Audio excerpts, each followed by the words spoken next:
Focus on the future, never on right now. Pre-order now and get early access to the open beta.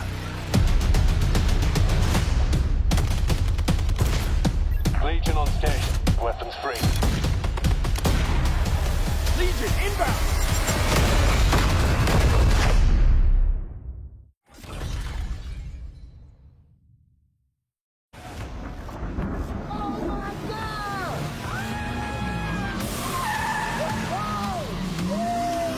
What's going on? We're here live at COD Next, Black Ops 7. Welcome to COD Next 25. This is crazy. We're living in the future. I've been so hyped for this for so long.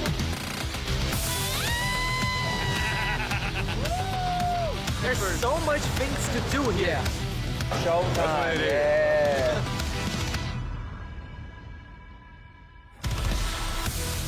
Welcome to Call of Duty Next. 250 of your favorite creators and press have arrived to reveal live Black Ops 7 gameplay and more. Today, we'll dive into 6 all-new beta maps and show you what's coming to Black Ops 7 multiplayer. Starting with Blackheart.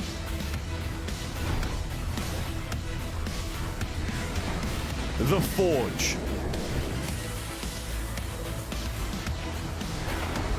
Toshin.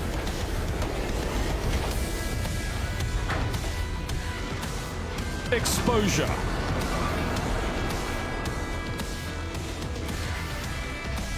Imprint. Cortex. We'll peel back the curtain on zombies with our first live look at the new round-based zombies map, Ashes of the Damned. We'll drop in to a first look at a new Warzone Resurgence map. And we've got big updates for Call of Duty Mobile. And plenty of more surprises in store. We're moments away from kicking off into live gameplay, but first, some exciting info for our viewers at home. Be sure to stay tuned in throughout the day for a chance to unlock in-game rewards for Black Ops 7, just by watching this stream on the official Call of Duty Twitch and YouTube channels. Take a look at the chat on either of these streams for more details. Everything you're seeing in multiplayer gameplay today will be playable in the open beta, with early access starting on October 2nd. Plus, don't forget to jump into the beta on day 2 of early access to experience a small taste of zombies. Pre-order Black Ops 7 or subscribe to select Game Pass plans and get early access to the beta. Don't forget to preload starting tomorrow.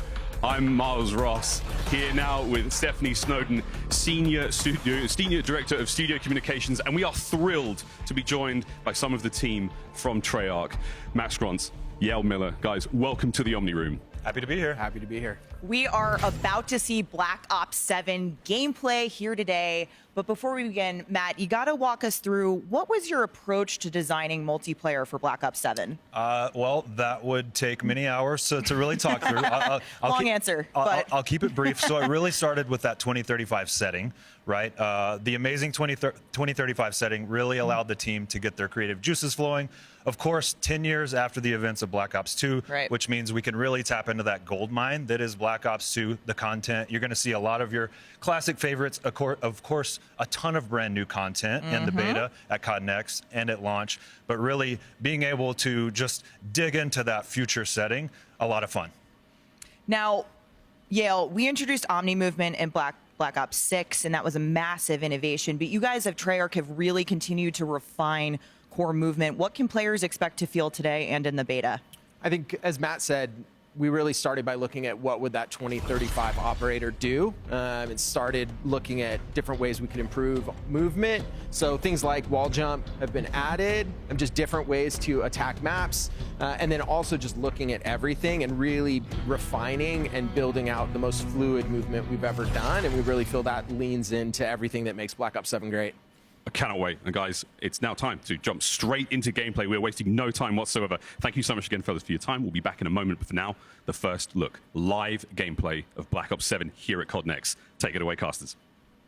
Stephanie, dev team, wow, we could not be more thrilled to get things going. I hold shift here with Dream Crazy. Here's a look at what to expect. Again, as the dev's talking about, we're getting straight into multiplayer. Zombies, Warzone, mobile still to come. But Dream Crazy, we're not waiting, we're not delaying, we're jumping into map number 1. Definitely. I mean, I cannot wait, Shift, as we have so much content here today. Map number 1 coming in on Blackheart, where the guild is extracting resources, and we see a lot of revolving walls. Yeah. That is the one thing with Black Ops 7 that I'm most excited for, is that duality of, of just kind of like interior fights versus exterior fights with the wall jumping with the walls. You want to talk about walls, Ellen? Take a look at the walls of the venue. Everything lit up, projections are hot, and we're going to start things off with the king. If you don't know, I was going to say you're about to know, but Scump, not the greatest opening starts. Now, let's talk about weapons and all the UI elements just to kind of start. Blackheart, a map that you're going to be seeing a lot of quick, frenetic action, but the thing that we want to keep an eye out for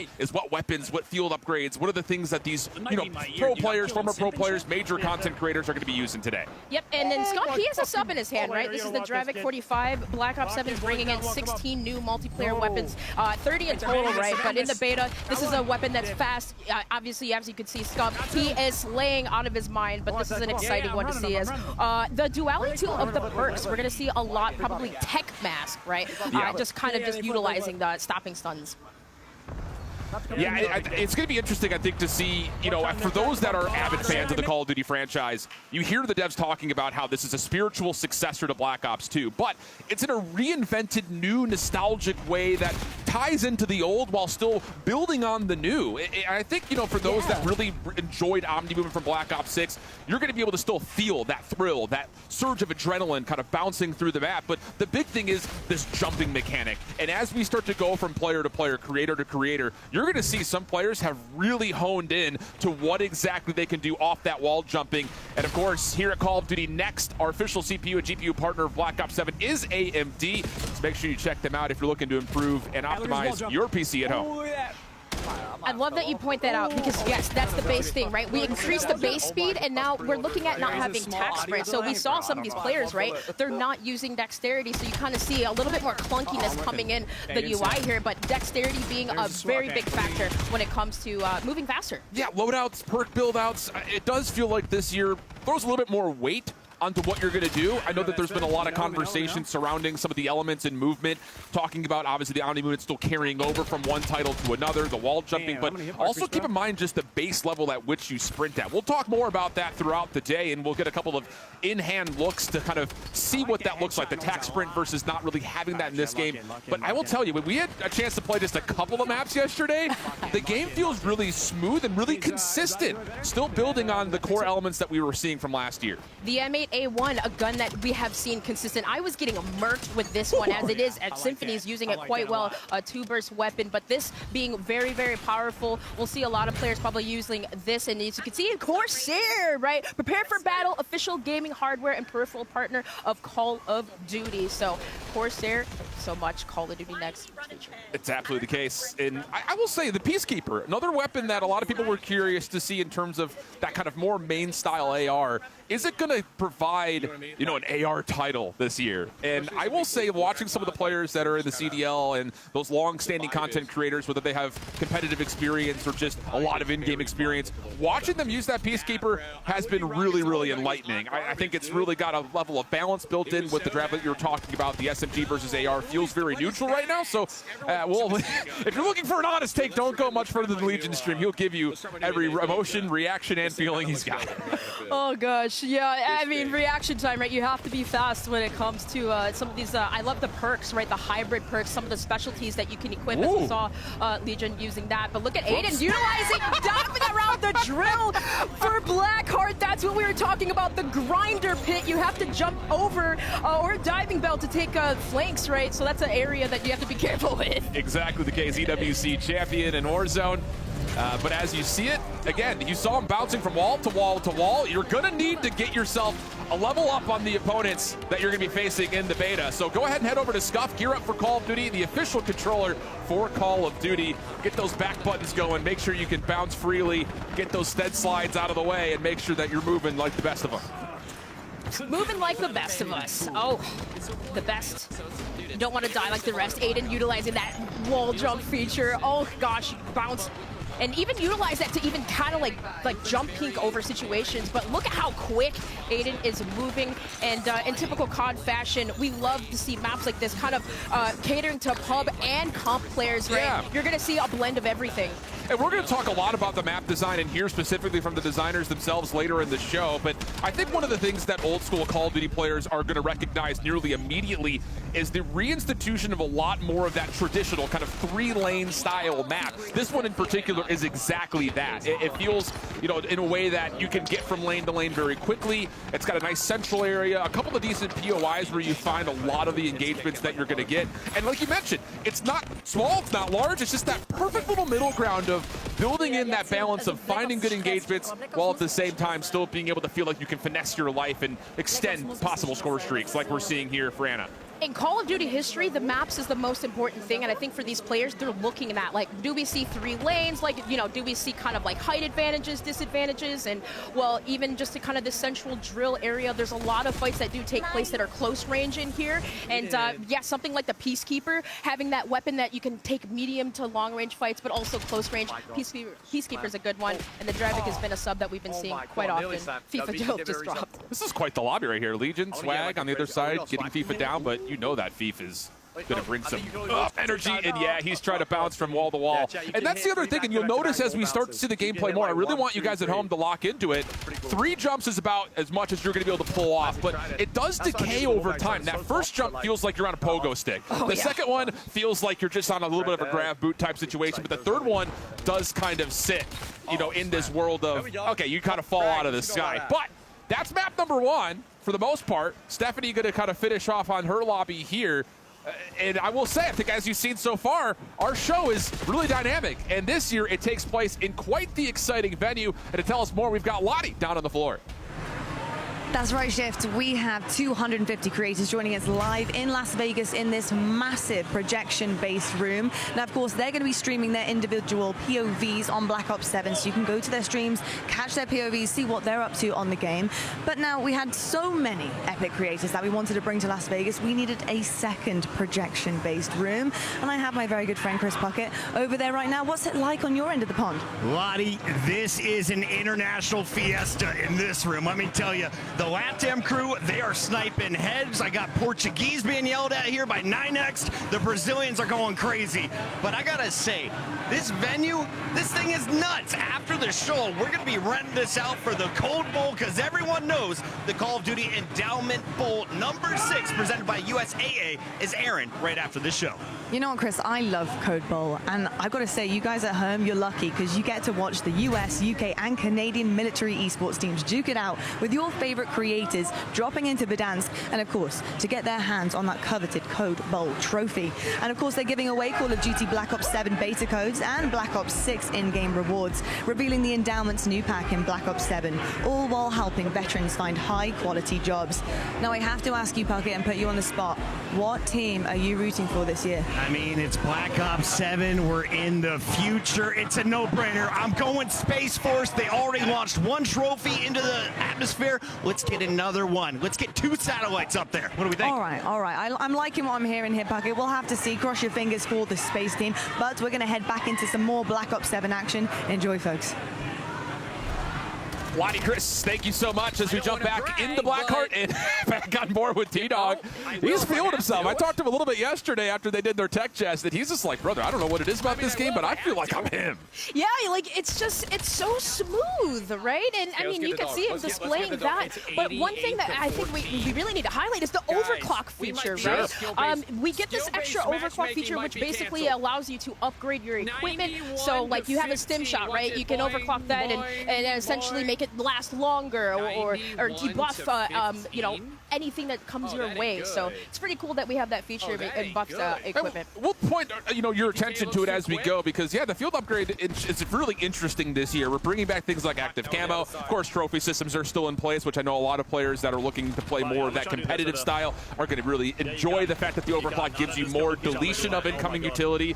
That's great news, but we'll see some camo play, I'm sure, come through. You also have things like drone towers that are going to be placed. It's just a lot of extra flair that I think that is building upon, again, some of the core successes that we saw for Black Ops 6. And how about this? One of the score streaks, the Gravekeeper in play, or Gravemaker, pardon you. You can see through walls with this thing and actually still shoot through them. So cold-blooded might be important for some of our perk masteries this year. Oh yeah, the perk masteries and all the combinations that you can utilize, but that is so amazing to see that in action for the first time really here at Call of Duty Next. Big Cartier kind of just going around this drill yet again. This is devastating. You don't want to fall off that ledge, but Alan, I'd love that you point that out. Only 3 boosts essentially-ish that you can utilize, but still going on with that stim and slaying out here around the diving bell side. Clean. Ooh, can we keep it going? Let me see another one of those Gravemakers come on board.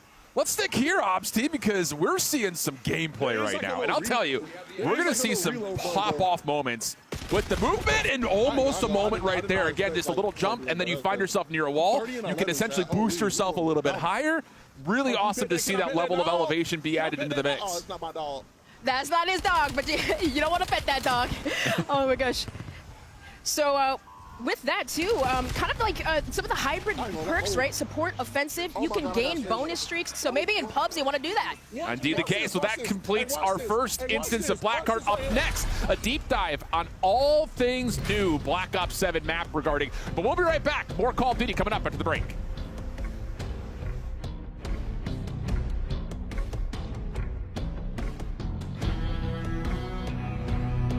AMD, the official CPU and GPU partner of Black Ops 7. Share the wins. Elgato, the official streaming partner of Call of Duty. Herman Miller. Check out the latest Embody gaming colorways at hermanmiller.com/gaming.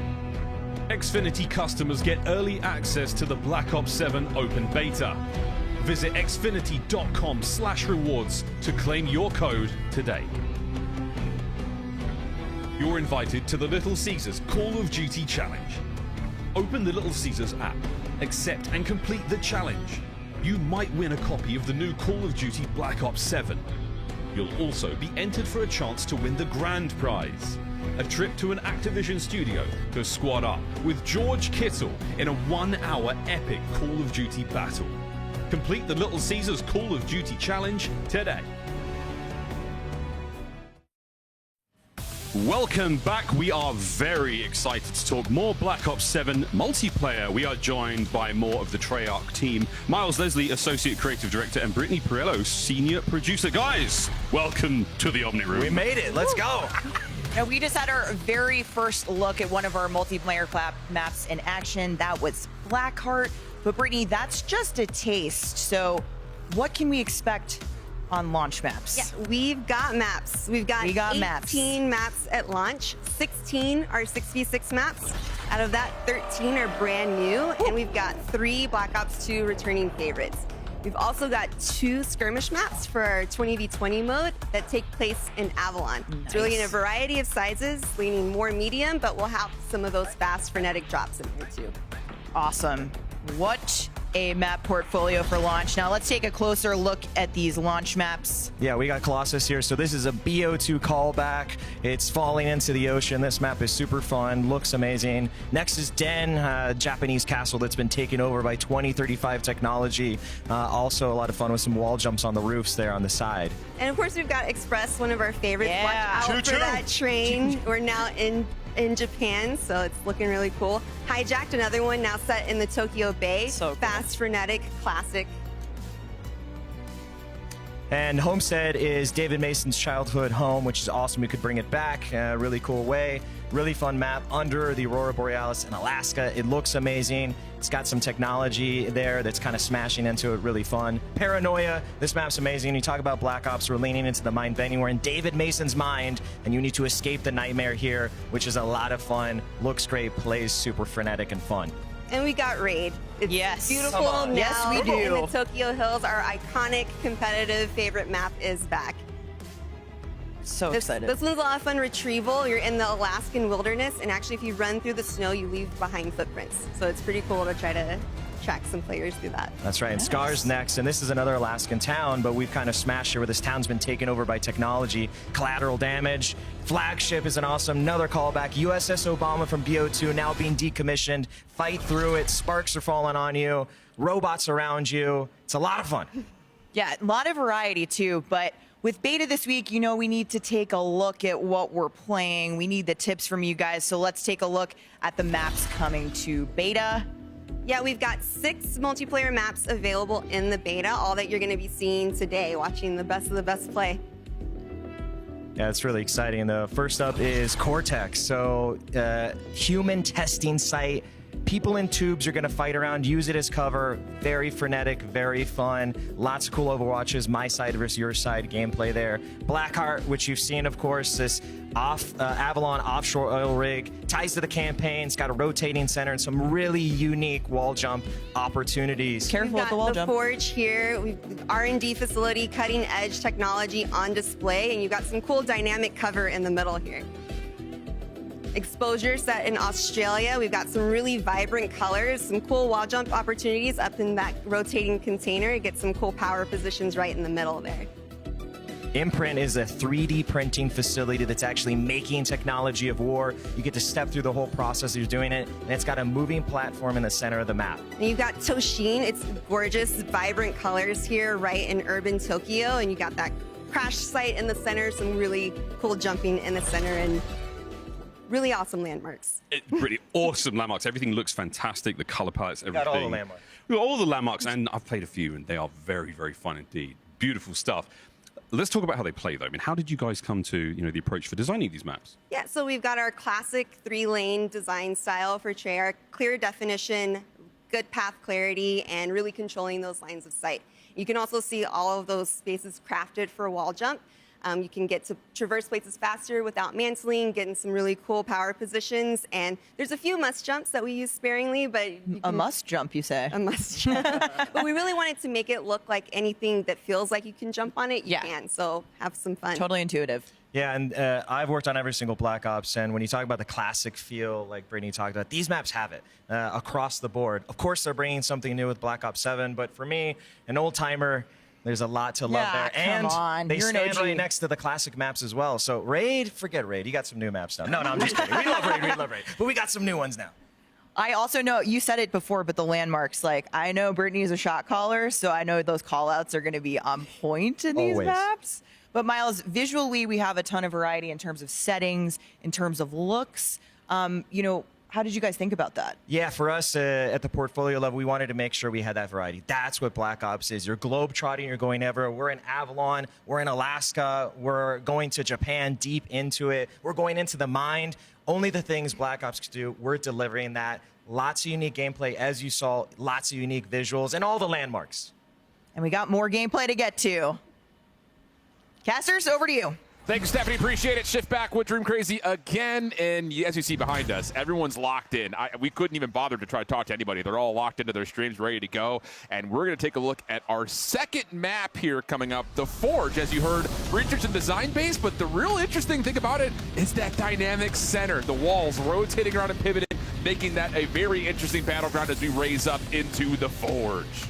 The Forge, and also, too, 2 wings connected by covered hallways. It's just a lot of variety built on the harbor in Japan, and you'd love to see a bright and colorful map hold shift. But those walls, again, for every single map, it's not too much, right? But just a little, center point where it just can change the, the situation. Yeah, absolutely the case. Well, we'll take a look at it. This is another one of those maps, and Brittany had talked about this.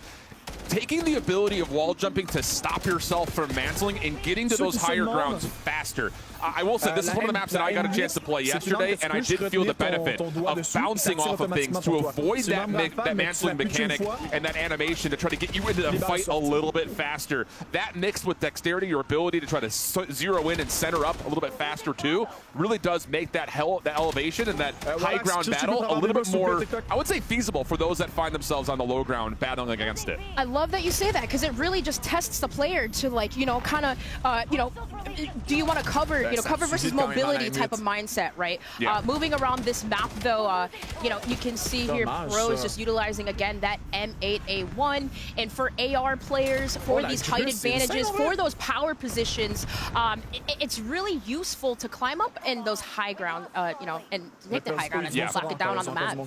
I think the other thing that's really interesting, and I did see kind of looking over the shoulder TP yesterday when he was doing his test, you see a couple of spots where you have like this natural built-in heady, as we call it, where you get like that competitive edge where you're just barely over a piece of that center kind of obstacle terrain. But your ability to bounce kind of eliminates the power position of the low ground, kind of medium ground headies, because you can just bounce up over, get a better look at the player behind that cover, and actually take an advantageous gunfight. So it's, again, just really interesting to see some of our more experienced players try to utilize that mechanic to make fights that feel, you know, inadvantageous a little bit more neutral. Love that. Love that. Samir, too, utilizing the Scout Pulse. Scout Pulse got a little information there, but hey, shout out to Elgato, Share the Wins, the official creator gear for Call of Duty Next. Thank you so much for supplying us with all of your gear. And this is one map I will say you kind of see a couple of players will, you know, re-identify the usage of doors, which is something that the devs have really kind of put a lot of focus into, the more automatic style. Something we saw a lot of more in like Black Ops 4, things of that nature, where you don't just get those single doors that you have to pop and burst open. Now you've got these more automatic style doors that you can shoot, create a longer line of sight than you may normally expect by looking at the different central point of interests. And that's another one of those things that, again, you continue to build on what's been there and where the game continues to mold and morph as we move forward. The doors, that was quite you know, annoying bashing through it. So yes, it automatically kind of opening up for you as you walk upon them. But here on the forge, here going up top, you see Samir kind of controlling this lobby observation area, but being very comfortable, full streak out, and also just kind of flying around the map with these specialists. We'd love to see him. He's utilizing the Enforcer specialist, just allowing extra health regen and also movement speed. Another thing that, you know, kind of I want to just turn your attention to as an audience member, those that are, you know, more familiar and kind of got Omni movement underneath their belt a little bit faster, you'll notice that there is a bit of that buttery slide movement that I was about to say. Like, we're used to seeing it from just a static jump into slide. You can get that same momentum little boost off of a wall jump. So, you know, that's another opportunity to kind of build on the movement that's already existed. And if you're looking to dominate every game, make sure you check out Origin, the official gaming PC and gaming laptop for Call of Duty. Whether you're at home or on the road, check out Origin to keep yourself in there, gaming, grinding, gunning. You know, he's not even using his streaks. He just wants to, at this point, maybe get a nuke. Samir, you know, he's a competitor, plays in World Series of Warzone. And look at him now, just continuing on, going. And you can see, too, every kill he gets on the right-hand side, quick regen, tech, sprint speed, movement speed. Getting those indicators, letting him know he still has his perks. Yeah, it's just another one of those things, too, that the indication of, like, the UI, it continues to grow. I noticed this yesterday. You know, you start to see, like, the who is targeting you, who did damage to you. A little bit of a boost now because you also see what you've been affected by, whether it's a UAV or a recon pulse. It's just really cool. There's no shortage of information on the game. So whether you're somebody who is experienced with Call of Duty or looking to jump back into it or play it for the first time, you're never really amiss from knowing what's happening on the map. Almost a turn on for Samir, which would have gotten SMG players across the world giddy, but not quite there. And he'll jump back over to the M8, try to get that burst weapon online. That's where maybe, how do you take him down, someone who has Enforcer? Maybe that, and I love that you mentioned that Call of Duty is so good for like countering, you know, streaks, perks, countering equipment, and we love to see that. So maybe utilizing, for if you're the enemy team, right, like maybe recon, right, you can see when you spawn up, you can see, you know, the direction of where players are coming from. Yep. Utilizing other perks, classes to counter a player like this that you just literally flying around the map. Well, we got a little bit of a comeback effort here from Amir's team. Up and over, another look at how you can utilize the movement to break cameras and give yourself an advantage in a gunfight you might not expect. And Amir's happy to exclaim about that feeling. Difficult battle again in that modular middle center as we take a look at Drop, another partner of Call of Duty Next. Customize your typing, the official keycaps for Call of Duty. If you're looking to customize your keyboard, look no further than Drop. All right. Affected by tracker, ADS auto ping. So you can kind of see, again, a little bit more of that recon being able to stop Samir here. But, of course, domination, a typical mode that we've seen in Call of Duty for so long, getting displayed here on the Forge, as this is a really fun map. Just again, kind of utilizing rotating cover, wing-to-wing transitions is what we see Samir doing. A lot of that cover versus mobility. Yeah. He's really utilizing mobility. 100%. Yeah, this is an interesting map, I think, again, just to kind of highlight and showcase. Whoa, what's happening over here? Whoa, we can't, no. Hey. Whoa. This is not tactical play here. No, okay, there it is. We'll finish off on the body shield, still a part of Call of Duty. I know that was one of those things that we saw a lot of comedy in as it was incepted the last couple of years, and Amir is happy to say, shut your mouth. I'm at the top of the leaderboard. The game's looking incredible. Players are loving it, but let's take a look to see exactly how much the players are liking as we throw things down to Lottie from a From the Seat player check-in brought to you by Herman Miller. Thank you so much, Shift. Hello, Zin. I know I'm totally interfering with your gameplay here on Black Ops 7. I have to ask you, though, early days, all right, coming into COD next, I have to ask, what is your favorite map so far? Favorite map? Probably Toshin.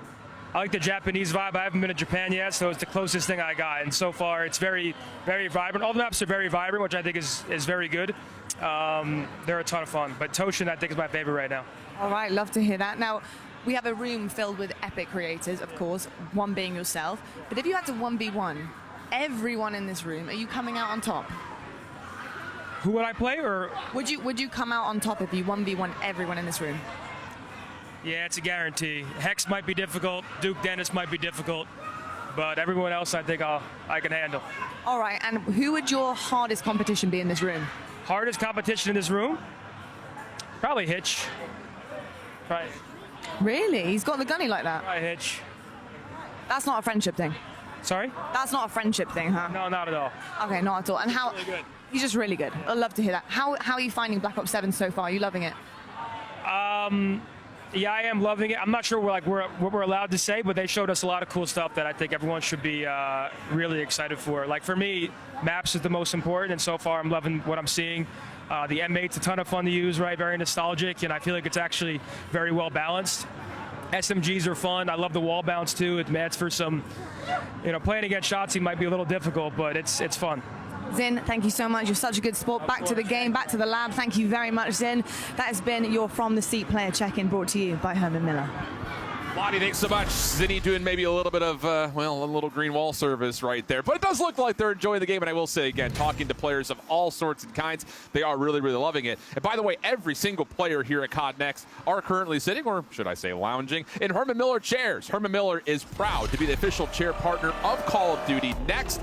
And Ellen, you got more about the sweepstakes. I mean, yes, you at home can enter for a chance to win custom Herman Miller chairs by entering the sweepstakes on the official Call of Duty X account and using the hashtags on your screen. Go get yourself into one of them. They are comfortable. But we're going to go to a short break. But when we return, more Black Ops 7 action.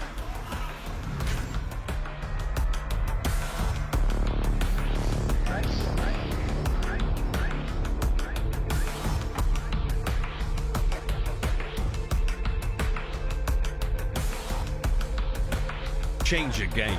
Scuff Gaming, the official controller partner of Call of Duty.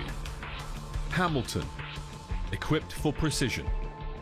Hamilton and Call of Duty team up for a special edition Khaki Field Auto Watch. Get yours on November 14th. Customize your typing. Drop, the official keycap partner of Call of Duty. Unleash the beast with Monster Energy, the official energy drink of Call of Duty.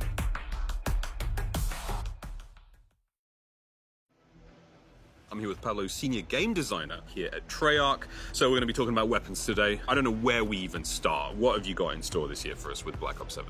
The big focus for us this year is just weapon variety. Most of them are brand new to the franchise, which is really exciting. And we've been able to pack a ton of unique gameplay into our launch portfolio because of that.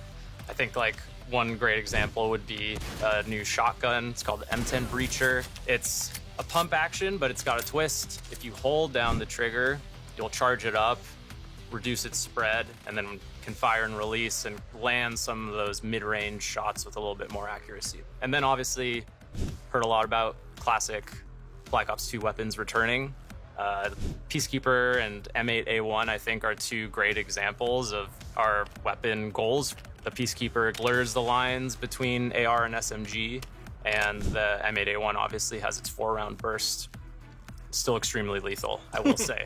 And now with Gunsmith, you can kind of build it in different ways too, which is really exciting. It sounds like there is a lot of variety, and variety seems to be this word that we keep coming back to with Black Ops 7. Variety is a big focus for us, and the 2035 setting has really helped us kind of push the gameplay in a lot of creative and unique ways. And obviously the weapons look amazing as well. You know, the aesthetic is really this cool marriage of sleek and tech, but still grounded. You know, the way we balance weapons, we've been able to kind of push the characteristics of each weapon to further extremes and still find creative ways to balance that, keep them in check. Can we talk about Gunsmith? Are there any big changes there? We've seen a lot of feedback from players that they want more build variety, and we're targeting that in a few different ways. At the core, though, we're making sure that you can modify some of the key stats that people really care about across multiple attachment slots. Or if you are more interested in just a good balanced build, there's going to be different ways of achieving that. That's the game now. What can we expect post-launch? We want to keep this momentum going into post-launch. So on the weapons front, more iconic, classic Black Ops 2 weapons returning, but a lot of attention into bringing more brand new weapons to the franchise as well. On the attachment side, we're really excited for the return of attachment rewards and weekly challenges. And most of those are going to be for a specific weapon. They're going to totally change the way you play with that weapon, sometimes in absolutely wild ways that no one I think will expect. But then we're also making sure to bring global attachments each season that are going to be able to go on most, if not all, weapons in the game. Pablo, there seems to be a lot to get through once we get our hands on BO7. Thank you so much for being here. Thank you. Yeah, let's dive in. Can't wait. But for now, it's back to next. Thank you, Miles. That was Pablo Ortiz talking weapons. As we just saw, there are so many ways to customize your playstyle in Black Ops 7. We're back with Matt and Yale, but guys, hold on. We've talked weapons, but let's take a look for ourselves. Pablo already walked us through some of these weapons, but Yale, we're in the armory now. What are you most looking forward to playing with in the beta? There's so many great guns, but for me, probably the Dravic 45. That's mine. That's my pick. We had a bunch of pros out, and they all played, and they definitely gravitated towards that one. Yeah. And it kind of validated one of my favorite weapons. The M10 Breacher is awesome if you're rolling shotguns. Also just the weapon prestige system, all the attachment stuff that we're doing, prestige attachments, there's just so many ways to customize. It's great. Yeah, and speaking of what's coming to beta, Matt, let's talk about Overclock. This is a massive innovation coming to multiplayer in Black Ops 7. How's it all going to work? So Overclocks we're very excited about, and it really all came back to how do we let players tailor towards their playstyle a bit more, give them more agency. So with Overclocks, every piece of content throughout lethals, tacticals, field upgrades, and score streaks, you will eventually unlock 2 overclocks. Those are modifications to those things, which you can then apply one of those overclocks of your choosing. It adds a ton of depth to your loadout, and that's what we're really trying to do in Black Ops 7. Yeah, like bonuses, getting those bonuses. Yeah, stat bonuses, functionality changes, some really fun stuff there. Some of them are crazy and awesome, and I cannot wait to use them. I can't wait either. Yale, have you got any favorites? Probably point turret. The fact that you can stick it on walls with one of the overclocks, it just makes it slightly more tactical to use. And then the Rhino's awesome. Like, it is a beast and even the super stimmy. powerful. Yeah, like even things, maybe undersung, you get to that extra little ways to extra tweak buff. Them. It's just nice that it's everywhere. Experience really matters, and you unlock. It feels like every single thing I'm playing with in this game has almost got its own progression system. It's so impressive. And yeah, I can't wait. I can't wait to play with camo, with smoke grenades. They've got different versions now. And of course, all the streaks. It's so fun. Matt, do you have a favorite overclock? I don't have a single favorite. Yale just mentioned the stem. You mentioned the stem. It is fun because you get to go back to kind of some familiar stuff. If I had to pick one, it's got to be the dog. Of course. And when he's on my team, he is a very good boy. If he's not on your team, He's a bad boy. He's actually What? I have a little Where's he bit of going? a surprise for you. But you never said you were on the Because street. we have a visitor. Spawn's flipped, and he's back. He's fortunately on our team, so he's being Okay. a very good boy right now. Which overclock does he? Oh, okay. He's got this. He's got the Hi. Sentry mode overclock, so he's gonna hunker down a little bit. And we did confirm. Yep. You can't to pet the reenact dog. And the MP trailer. Yeah, I'll go ahead and tell you. To be able to pet the dog, you have to have the Sentry mode overclock. Oh, bonus, So, bonus. You've unlocked that one, and you've applied it. That's great. Yeah. What is it? Are they capturing B? Huh? Down by the railroad tracks? They're capturing B down by the railroad. Go get him! Go get him, boy! Go get him! Go get him! Go get him, boy! Go keep my spree going. Oh my gosh, we love he's him. been We the love star him. of the We love show at Next, but I will say he runs quickly, and so He does, be yeah. prepared for that And if you have one coming after you. DAWG. Yes. Just Dog. Don't get it wrong. Dog. Yeah, It's a dog. Something we're also really excited about is the Specialist wild card. That's Now, right. this is not going to be in beta, but it is in at launch. Tell us about it. So it's the first time a Black Ops game has ever had Specialist. It is a wild card because it is a Black Ops game. We love our wild cards. Yeah, we do. So if you give up your score streaks, which some of us, I know we've talked, Stephanie, you have some difficulties attaining score streaks sometimes. Don't you? You said it. Your words, not mine. But There's if you are perks one of for those, that, okay? Yeah, there are perks for that. So if you take the wild card, you will be able to pick 3 additional perks. So for a total of 6, you earn those 3 additional ones at 200, 400, and 600 score. And then if you are good enough, which we all are, at 1200 Yeah, thanks score, for that, yeah. yep, at 1200 score, you will earn all of the perks in the game. Except for Tac Sprint, we got some feedback. We've heard a lot of feedback already. We're quick to adjust, so you will earn every perk in the game minus Tac Sprint if That's you get out. Yeah. Awesome. at 1200 score. Damn. Real super soldier vibes. Gonna be very fun. I can't wait. Well, also last week I got to stop by Treyarch and get all the intel on some of the innovations coming to player customization. Let's take a look. I'm here with Alvin, lead game designer at Treyarch here on Black Ops 7. So welcome to the show. Thank you. Excited to be here.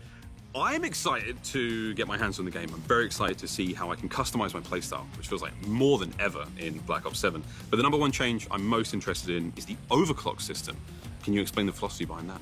It's all about adding more interesting choices and meaningful choices that adjust gameplay. So overclocks are upgrades that you can unlock over time as you use a piece of equipment or a field upgrade or a score streak. Eventually you'll unlock 2 and then you can choose one of them to equip. So it gives you options, maybe based on a mode you want to use this, but based on a different mode you want to use that.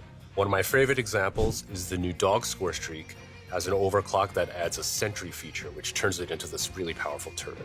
Another change that's been made. So Black Ops 6, we had the combat specialties, which was equipping 3 perks of the same type gives me a bonus, which was great. I had a lot of fun. How is that changing in Black Ops 7? We really wanted to expand on that system in Black Ops 7. Players seemed to like the system, but maybe felt it was a little bit too limiting.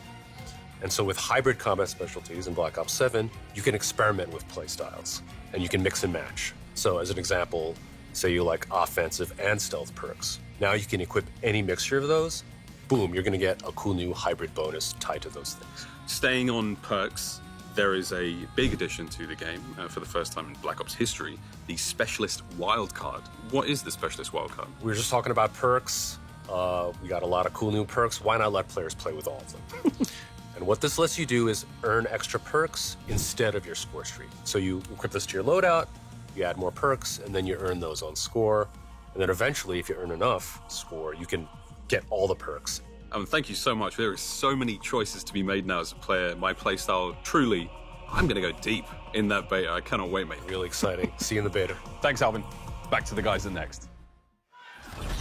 Shift back with Dream Crazy. So awesome to hear what's new for loadouts, whether you're looking at it from a level of perks, weapons, specialists, utility. Everyone feels like there's a level of customizing it to your play style. Yeah, there's so much to look at, Shift. I just can't wait to get my hands on it, but just kind of just having that ability to use the overclock feature to extend the life of some of the streaks. And of course, looking at all of this on these beautiful maps in this interactive space here, coming up on Hardpoint on Toshin. Method said it was his favorite map, Shift, so let's see if he's gonna pop up on this one. But those ARs, they've been pretty dominant here today. I know all you ranked warriors, CDL fans just in just a little bit further forward in your seat to see how exactly Hardpoint will play. And we're taking a look at least at Arctic Gamer for right now, and their team is dominating, so he's just going to hang out, try to get some of the sniper gameplay going through here. So with this, I will say, I played Toshin yesterday on this mode particularly, and just, you know, I got to get into my little CDL roots right here. I think this map is going to be viable. It feels super awesome. The points are dynamic. They feel like they're really balanced in terms of location, position, how you spawn around them, how spawns move. Everything feels really, really solid. I'm glad we're getting our first taste of Hardpoint on this map. And on Toshin too, we saw a little bit of VS Recon there, a little sniper play coming into action, which is a very, very you know, feasible weapon here. But around the alleyway, Aiden does get sniped by one. And well, I love this map on Toshin. It's a lot of mixed spacing that we see here too. Yeah, and I think it's just, again, how you utilize some of these high ground positions, watching over Hardpoints. This is P1 right here. You do have those windows that are on the other side, and it feels like a power position, but the thing about it is you can bounce off that destroyed train, still get a look into that location, and try to at least battle up against it. So it doesn't feel as dominant as other high ground positions had in the past. I think there's also just a really good balance and design of talking high ground to high ground. It just, everything feels very level and neutral when it comes down to how power positions would normally feel versus what we're getting in this game, thanks to how the Omni movement can be combined with the wall jumping. Yes, in the park and like market areas, you see those windows which do promote a lot of you know, upper level fights, and then, you know, lower level, still you can have submachine guns go at it on the ground level. So those ARs, as you'd mentioned, getting set up into those power positions. We see Aiding kind of cleaning up the rest of this hill time. He does fall to a nade, but nonetheless, Scout Pulse, I want to point that out. You know, you could basically use that as an advanced UAV if you overclock it twice. Yeah, that's the other fun thing about it, you know, just kind of hearing the inside information about it, but seeing it in application is different. You know, the overclock system is going to allow for players to really customize their experience, not just in how they build their loadout, but how it affects your team and just the lobby in general. As you're seeing, the UAV reveals are coming through right now for Aiden with a Rhino in play. So in terms of a possible comeback, this is looking pretty decent, going from 1 to 2 pretty smoothly and having an idea of where the spawns are going to be. Aiden's just locking down the OBJ. Well, Herman Miller Gaming is proud to be the official chair partner of Call of Duty. Next, shout out to Herman Miller for supporting us and definitely keeping us locked in here during Next. Chairs are elite. Absolutely. Absolutely elite. Important. No bias. But yeah, you know, I think the other thing that we talked about a lot, you know, with the players yesterday, the creators yesterday, with how different the maps look aesthetically, there is still this innate ability to very visibly see your opponents. You know, I was talking to Brittany quite a bit, one of the level designers, about the map design philosophy and kind of experiencing a futuristic or near futuristic atmosphere while still trying to make it feel immersive. And she was very specific at talking about, we want to be able to really see the different sight lines that a player can have. We don't want to really clutter things with too much high ground, too many windows, too much stuff that's on the ground around you. Enough to make it feel dynamic and you have options in terms of what you play through, but not too much to where you feel like you can't see your opponents, as Aiden is tracking everything right now. But those, I love that you point that out, because the derailment structures, right, as Aiden was shooting at an opponent, you could see those broken structures really do work as vantage points for cover. So Brittany, it's a great job at just kind of like mixing the two, and with the vertical sight, the vantage points all around these alleyways. There's just so many ways you can cover too, as well as those open mixed areas. Yeah, I think that the other thing is, you know, a lot of these maps, when we look at 3-lane based maps, which again, there is an inspiration towards a lot of this. And as we get equipped for precision, Hamilton is entering the Call of Duty franchise space, the special edition khaki field automatic. I will say we had some time to talk to the Hamilton representatives, and wow, it's cool. I actually have the watch on right now that was used in Interstellar, the Murph watch. Very clean, very comfortable, so make sure you check out Hamilton for that limited edition if you're looking to up your wrist game. But getting back to the point, you know, again, you've got these central POIs, especially in a map like Hardpoint. You see those interest points immediately, but how you connect between the lanes feels really smooth, really fluid, and again, doesn't feel like you're held back by trying to take these tight routes to get from place to place, which I love. And it feels like each map is like that, right? We saw Deus Samir doing that on the Forge, right? Every single map, the map transition from lane to lane is so beautiful, and even if you are using something like the VS Recon, depending on what types of specialties and perks that you have attached to it, you can move very fast. And MZ, a reputable sniper by far for so long in the community, she's working it really well with these one-shot, one kills. Looking clean. Now off the spawn. Are we going to see a quad feed? Come on, MZ, give it to us. Almost a chance for some collateral action. Whoa! And then almost to the pistol. She can't believe it. Almost absolutely tore apart the entire lobby. But yes, we do, MZ. We take those. Definitely some nice shots there. Almost through the wall, but we saw a little bit that earlier. Here we go. Little camo action. Ooh. Active camo, go behind them and hit a triple. I'm going to line it up and like... Kind of hearing the hearing the strategies on that one. She knows exactly what she's doing here, but they are dominating right now. Another one goes down. Gosh, this is a sniper we have to try when we're home. You know, I gotta just reveal my position here on it. I know the community talks about it a lot when it comes to the competitive side of the esport. Are we gonna see snipers in the game? Feels like we should have a chance to see this one. But official pizza of Call of Duty is Little Caesars. If you're feeling hungry while checking out Call of Duty Next, feel free to get on in there. As we continue on with the coverage for today, everyone is talking about the new dog score streak, of course, and courtesy of Little Caesars, we get to see a little bit more with them as we sat down to talk to Dog for a pep talk. What's up, everybody? This is Little Caesars Pep Talk with the side of Black Ops Intel. I'm your host, Chris Puckett, joined by a very special guest. We got T-Dog Smitty, and T-Dog Smitty, I have a special present for you. You hungry? I am so hungry. Let's eat, my friend. Bring him in. Look at my guy. It wouldn't be a Black Ops without so much. A robo delivery service. It's launch week, it's reveal week. What's the content strategy? Get as much content as humanly possible. First, we want to look at the maps. Black Ops 2 guns are back. What's going to be new in this game that you're pumped for? The wall bouncing. Weapons, I saw the camos are kind of nuts here. The best thing they're doing this year is it's any mode you want. So campaign, zombies, warzone, multiplayer, you name it, they got it.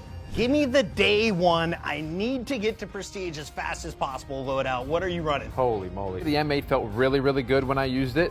The Peacekeeper felt great. If you're honestly, right now, they're all pretty good. For anyone who wants to become a Call of Duty creator, what pro tips do you have for us? Don't just go live for 4 hours, mindlessly doing random stuff. Have a strategy. Final question. This is the Little Caesars Pep Talk. Where can I find more content from T-Dog Smitty?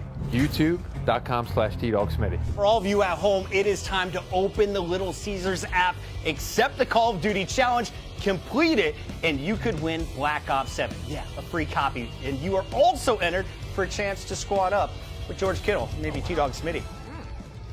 Number 85, Little Caesars Call of Duty. Does it get better than that? I didn't think so. That was amazing, and we gotta love that dog.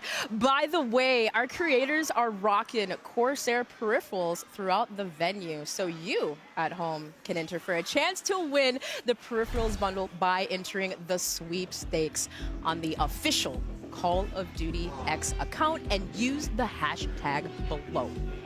But we'll be right back, and more Black Ops 7 coming right up.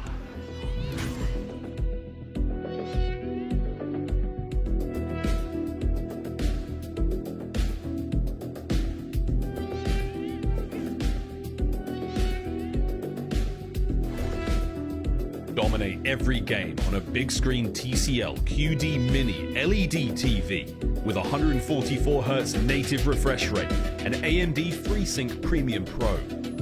TCL, the official TV of Call of Duty.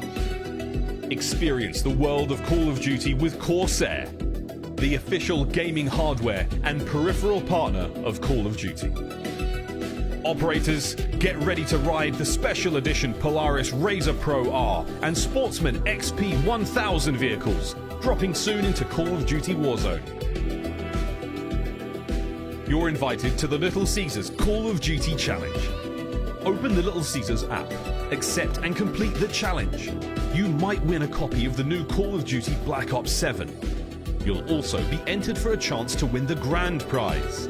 A trip to an Activision studio to squad up with George Kittle in a 1-hour epic Call of Duty battle. Complete the Little Caesars Call of Duty Challenge today. Welcome back, Black Ops 7 multiplayer. Looking sick, looking slick. We've been joined by Lawrence Metten, Associate Design Director at Treyarch. Lawrence, I know there is a lot of stuff going on with Prestige in Black Ops 7. So firstly, welcome to the Omni Room. Secondly, tell us more. Thank you. Yeah, so we have Classic Prestige in Black Ops 7. We have a new journey. Excited to share more about the updates coming to Prestige Master and the icons and things like that as we get closer to launch. But our big story with Prestige in Black Ops 7 is the return of Weapon Prestige. And we're really doing for Weapon Prestige in BO7 what we did for Classic Prestige in Black Ops 6, and that's bring back a fan-favorite progression system in a way that feels faithful to the way it used to work, but also bigger and better than ever. So Weapon Prestige is bringing an even deeper journey for players with their favorite weapons. Lawrence, tell us how this is going to work. Yeah, so reach max weapon level, you're going to have the choice to enter Weapon Prestige. Doing so will automatically unlock a unique prestige attachment that each weapon in the game has. And these are chunky, build-changing attachments that really change the way those guns play. You're also going to unlock a camo, and the Weapon Prestige system is packed with camos, some of which are remastered Black Ops 2 camos. So you may see some fan-favorite camos on the screen here.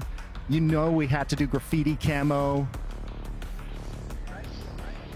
One of my favorites. Oh, it's so many. Oh, it's great. Charms, camos, attachments, Prestige has got it all going on. But Lawrence, it feels like Black Ops 7 is seriously about the camos this time around. Oh yeah, we're going big with camos. So we have our core camo grind. We have camos in Prestige.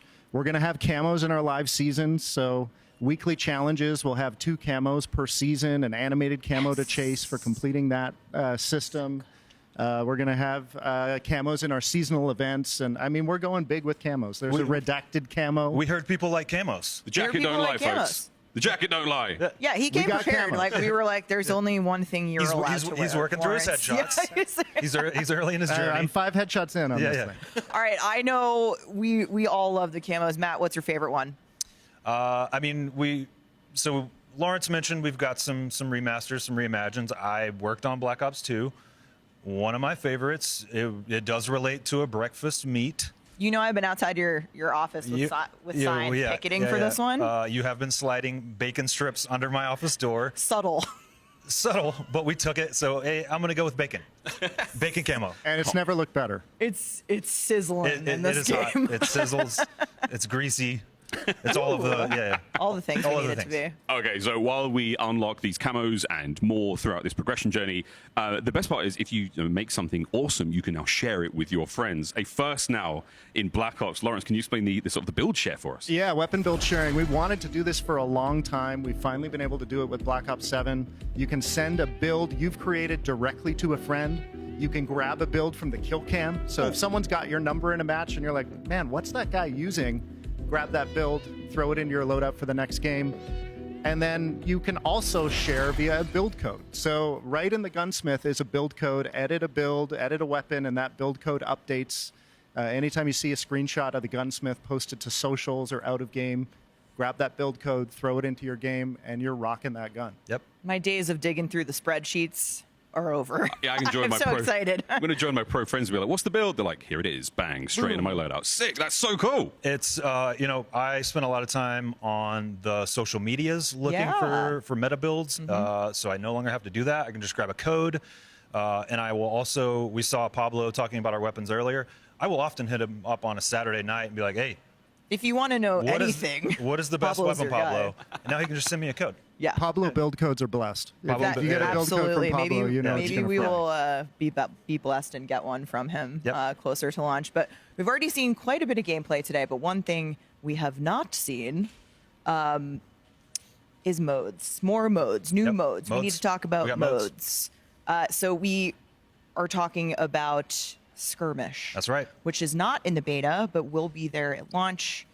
What's Skirmish all about, Matt? Yeah, so Brittany said we got maps, and I'm going to say we got modes. Skirmish is our high player count 20v20 mode based on Avalon. We will have 2 launch maps on day 1.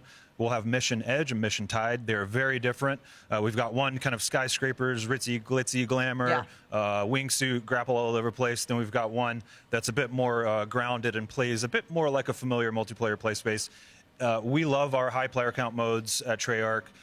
We've taken inspiration from Fireteam, we've taken inspiration from Combined Arms, and we've got something really exciting for day one. Nice. Really, really exciting stuff. We also have a new mode that we're going to be seeing live gameplay for today called Overload. What's that about? Well, we're going to find out. Back to the studio. My name is Miles Ross. I'm here with Joanna, lead game designer on all things modes here in Black Ops 7. So tell me about modes. What do you and your team do? My team focuses on designing game modes here at Treyarch. There's one mode that we would love to talk about, a brand new mode called Overload. What is that? It's a 6v6 objective mode. You have 2 zones, they have 2 zones. Your goal is to secure the overload device and pick it up and capture it in one of the opposing team zones. Once you've secured the device, you have an outline on you to indicate that you have the device. By bringing the device to one of the zones, your team gets 1 point. Your goal is to get 8 points to win the match. And it's been great working on this mode with our partners at Binox. What happens after I score? Does it respawn in a set position or is it random? An overload device will spawn in one of those 3 locations. The rotations of each spawn is predetermined for each map. Excellent. This sounds like a very competitive mode. Oh yes, it is very competitive. It requires a lot of team coordinations and strategies. Sick. Okay, when it comes to internal playtests, are you guys going crazy? I mean, who's the goal scorer for you guys? I would have to say I'm the one who tends to be the one picking up the objective and running the device, mainly because I'm an objective player, and a lot of my team members, like Matt Trons and Colin Overholt, they are the slayers in my team. So they tend to clear my way, and so that I could capture the zone. So the boys are allergic to the objective. Noted. Good to know. Are there anything within the sandbox of BO7, any new tacticals or anything fun you would recommend using in the mode? I would suggest you equip the new Sight Grenade. It activates hallucination of enemies that are not there. And so when they shoot them, they just burst in red mist. It's fantastic. So if I get hit by a Sight Grenade, I will hallucinate, see things that aren't really there. Yes. But I can engage with them. And my teammates just think I'm going crazy and shooting walls. Yes, correct. That's how I know I'm in trouble. This sounds so much fun. I cannot wait to get my hands on it. And we get to play this in the beta as well. Yeah, and we can't wait to see y'all in the beta. Thanks, Joanna. Back to you guys at Next. And you can play Overload in the beta. Pre-order Black Ops 7 or subscribe to select Game Pass plans and get early access to the Black Ops 7 beta starting in just 2 days on October 2nd. Plus, don't forget to jump into the beta on day 2 of early access to experience a taste of zombies with survival. Preload the beta starting tomorrow. And remember, when you play the upcoming Black Ops 7 beta, you can earn all the new rewards in-game, usable in the beta and in Black Ops 7 at launch. If you plan on playing the Black Ops 7 beta on PC, you must have Secure Boot and TPM 2.0 enabled to get in on the action. This is part of an ongoing effort by Team Ricochet to make sure Call of Duty players have the most secure and competitive play. Check out the QR code for more information on how to make sure your machine is compliant. Now let's check out some Overload. Woo! I cannot wait to see some Overload. I know all of us are itching to see if there's going to be a competitive future in this brand new mode. Some historical nostalgia, kind of maybe leaning on some previous game modes, but something that is so dramatically unique. And with the new mode comes another new map. Let's open up and find our way into the Australian desert of exposure to check out Overload.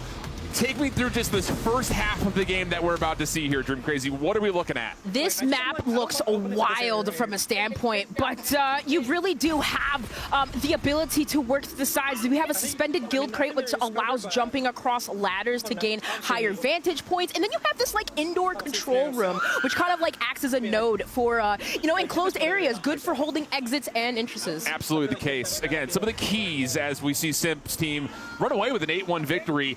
Here are the things that we just need to point to. You saw it in the opening video. The key is to get to 8 total points overall. That gets you a net win. But I think for those that are thinking more on the competitive structure, really the mode is set up into be two different halves. You can get 4 points in a particular half. That immediately ends the half, and you switch sides, so that way you're not just sitting on one side of the map the entire time. Exactly. It makes it a little bit more fair that way, switching the sides. And then, of course, should we get there overtime, right? We'll talk about that there later. We will. We will talk about that later. But that was just a small look at exposure. We also have another new map for you to get a little bit more of a deep dive on, and that is Imprint. And this is really fun, and I didn't actually realize this until Brittany was talking about it.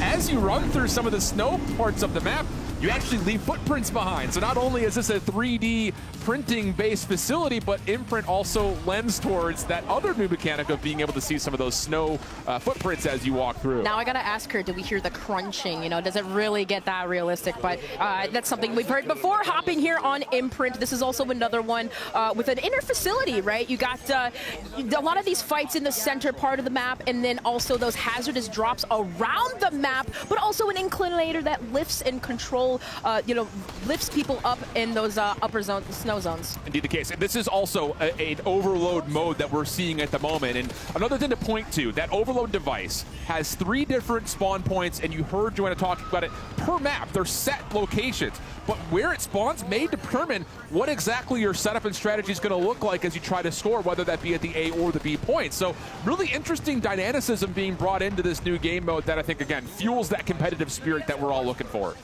Yeah, indeed. And some of the spawn points and the fact that, again, that it does rotate around the map, it really kind of just allows you to set things up here. But an extra shout out here to Monster Energy, Unleash the Beast. Head to callofduty.com, callofduty.monsterenergy.com, to see how you can earn bonus in-game rewards. I'll tell you, I am a Monster fan, and I've been picking up that no sugar white Monster, and yep, there are still beta rewards being pushed onto those cans, so make sure you get you some immediately. Another one of those spots, again, that overload device. Some of you may be wondering, what happens if you fall off the map with the device? Well, there's no cheese in terms of possession. It'll just pop right back up to where you fell off the map, so you don't have that stall tactic that can sometimes be used to give yourself a bit of a competitive advantage if you find yourself up like Stephanie's team currently is. Yeah, some of the players had a little play test of that and trying to throw it off the map and realize, okay, we can't get set up on reset. We have to play from this awkward position. So that really does force some of these players to, really rethink their strategies. Absolutely the case. So again, keep your eye on it. As that overload device, we also notice that as you either capture it or have it in possession, rather, I should say, or if the enemy does, an outline will reveal your position. So it's something, again, to kind of keep in mind in terms of what am I actually doing? Where am I going? How's my team setting up around me? That level of intel gathering is constantly there as you're playing off of the objective. So that's not unfamiliar, I think, for a lot of modes in the past that are possession-based objectives. So something to keep in mind as you experiment with this new competitive mode. You also see where exactly that next spawn point is going to be for the OBJ. So again, just things to kind of keep in mind as you play. And as you continue to look further in towards the beta, make sure you shout out and take a look at Polaris, the official Call of Duty off-road vehicle partner. Now, kind of you see Stephanie here. They did have a 5-0 lead, and that red team just kind of inching their way back in, as you can see, because with these minute left here, kind of just seeing how much time that we have before the sides are switched, or if should that need to happen. If we didn't already, I know we're kind of jumping into these games that they have started, but you can kind of see there does create an opportunity for teams to come back. Plus, with that Omni movement and utilizing it, how quickly they can get around. And you also see just on the UI right here, Stephanie's able to find a nice 2-piece. That yellow outline revealing that, yep, she is indeed being hunted out. Can you get to the goal in time? Sure can. And another kill to go the way of Stephanie for a 6-2 edge in this particular game. Overload is looking solid. I'm loving it. Xfinity, if you are a partner or at least using them as a provider, Xfinity customers can get early access to the Black Ops 7 open beta. Let me say that again for those that may not have heard me. If you have Xfinity, you get early access to Black Ops 7. Make sure you go and sign up, though, at xfinity.com/rewards. Pointing out some of the extra perk streaks equipment that we're seeing in the game here. We do see, you notice in Overload, EMPs being utilized as well. A victory comes in for Stephanie and her squad 6-2, but you've noticed that, right? EMPs being able to disrupt some of those plays, those push plays with the device. What are you thinking? Just quickly. I just want to play. About Overload? I hear you. I'm right there with you. Our players are continuing to jump on in, but when we come back, we'll be talking more about camos and more beyond. So don't go anywhere. Call of Duty next returns after this. AMD, the official CPU and GPU partner of Black Ops 7. Share the wins. Elgato, the official streaming partner of Call of Duty. Herman Miller. Check out the latest Embody gaming colorways at hermanmiller.com/gaming. Xfinity customers get early access to the Black Ops 7 open beta. Visit xfinity.com/rewards to claim your code today.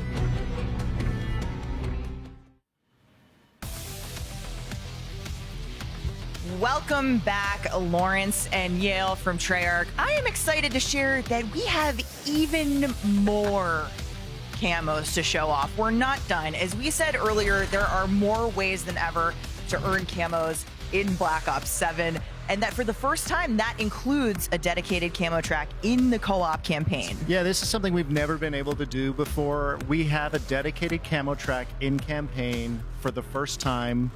And it's really excited to have 16 mastery camos in Black Ops 7. All new mastery camos. So 4 in each. 4 in each mode. Whether you're playing multiplayer, zombies, Warzone, or co-op campaign, you're going to have a dedicated camo journey and some dope mastery camos to unlock. Let's take a look here. It's co-op. Molten Gold. Yes, these are co-op campaign mastery camos. Literal drip. Molten camo. Molten gold. That looks so good. Moonstone as well. This is awesome. Might be one of my favorites in the game, Moonstone. The Treyarch weapons team has really pulled out all the stops with these mastery camos in BO7. Chroma Flux. I'm loving the sort of star details on the handguard as well. There's so much going on. Guns look incredible. And of course, obviously for all this stuff, like global progression, works across every single mode for the first time. So you can earn this and still be leveling up 1 to 55. It is huge.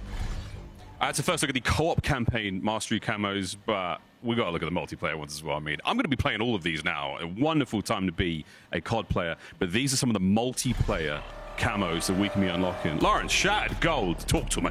Yeah, the 16 all new mastery camos. Here are the MP ones: Shattered Gold, Arclight. I don't know if we've ever had a shinier diamond. This one got a lot of cheers in the creator room. Yeah, it did.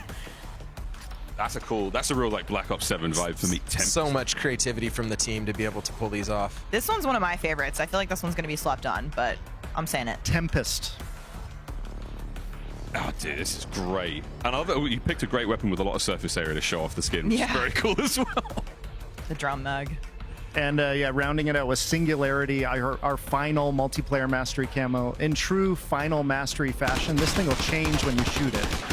So all 4 of our final masteries across the game have this dynamic nature to them that is just really awesome with automatic weapons and high caliber guns for sure. That is so fun. That is so cool. Well, Lawrence, there's a lot going on here. There's a lot of camos. There's a lot of rewards.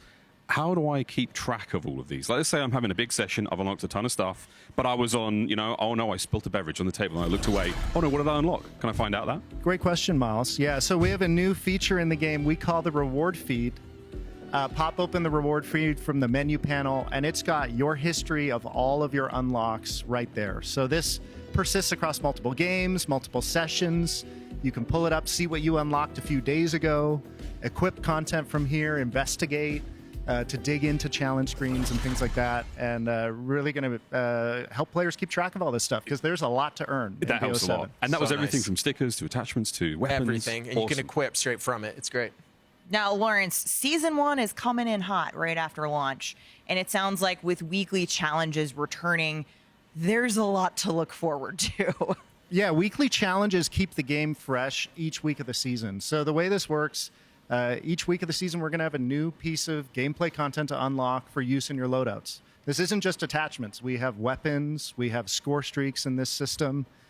Complete enough challenges, and you'll unlock that week's reward with challenges for all 4 modes. So truly connected game.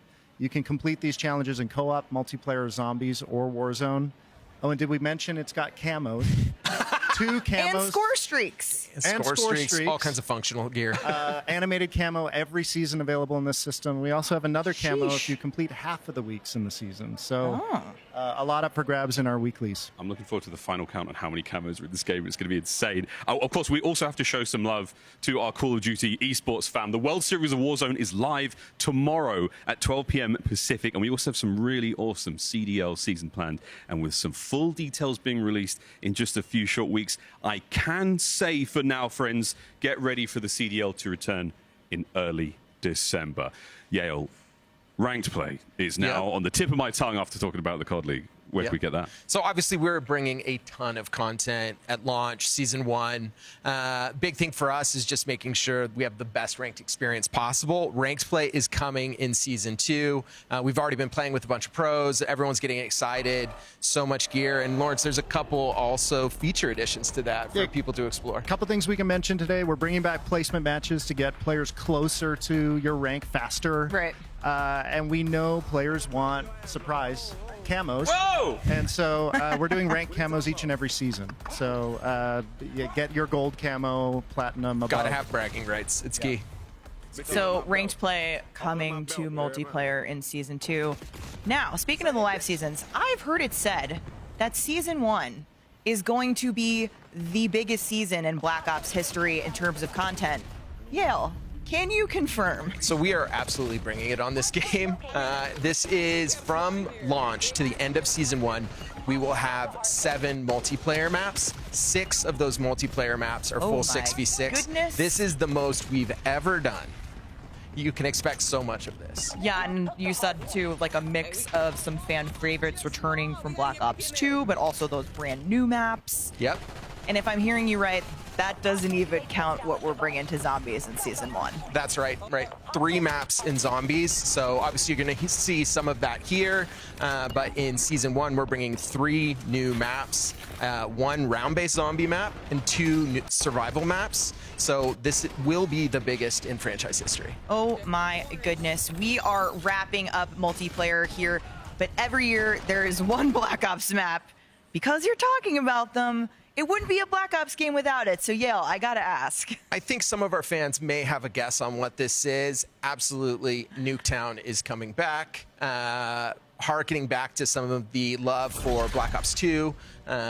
It is awesome. Nuketown 2025. Looks incredible. All the new tech that we have, just, it's a banger. The colors are popping. It is super fun, and we are excited for people to get to see this shortly after launch. Yeah.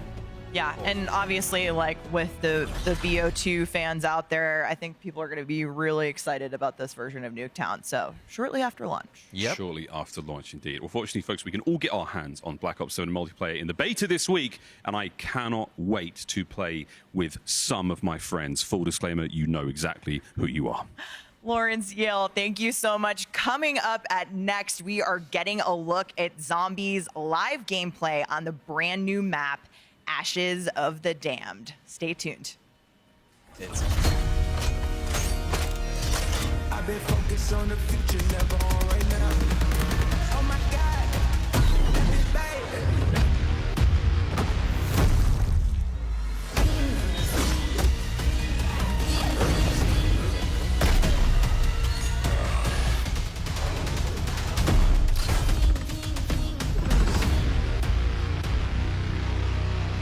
Pre-order now and get early access to the open beta. Change your game. Scuff Gaming, the official controller partner of Call of Duty. Hamilton, equipped for precision. Hamilton and Call of Duty team up for a special edition Khaki Field Auto Watch. Get yours on November 14th. Customize your typing. Drop, the official keycap partner of Call of Duty. Unleash the beast with Monster Energy, the official energy drink of Call of Duty. You're invited to the Little Caesars Call of Duty Challenge. Open the Little Caesars app, accept and complete the challenge. You might win a copy of the new Call of Duty Black Ops 7. You'll also be entered for a chance to win the grand prize, a trip to an Activision studio to squad up with George Kittle in a 1-hour epic Call of Duty battle. Complete the Little Caesars Call of Duty challenge today. Welcome back to Call of Duty Next. We are moments away from getting hands-on with Black Ops 7 Zombies, but things are getting a little scary. It is our very own survival map. Look at this.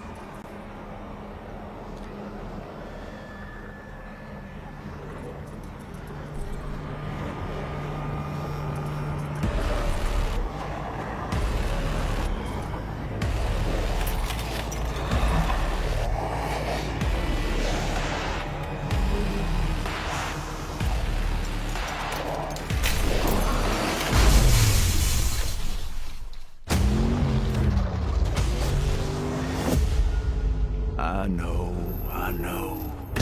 Y'all are confused. So was I. But as they say, this too shall pass.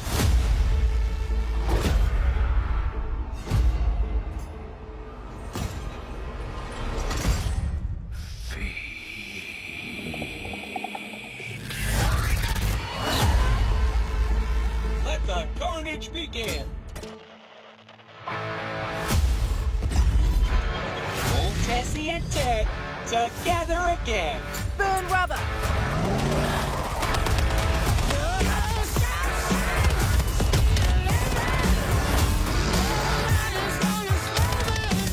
Oh, company.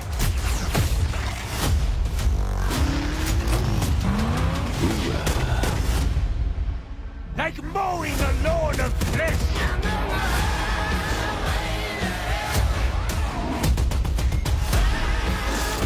Old glitter.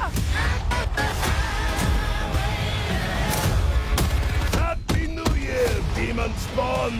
Definitely wasn't English breakfast.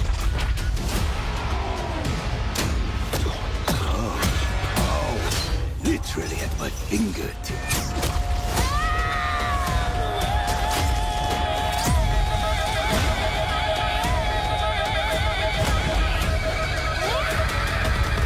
Roll out. Well, that escalated quickly.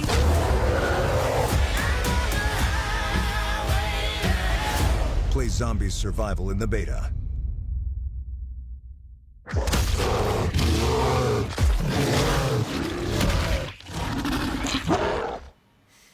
Yeah, what a trailer, what a song. Team's on point once again with another banger.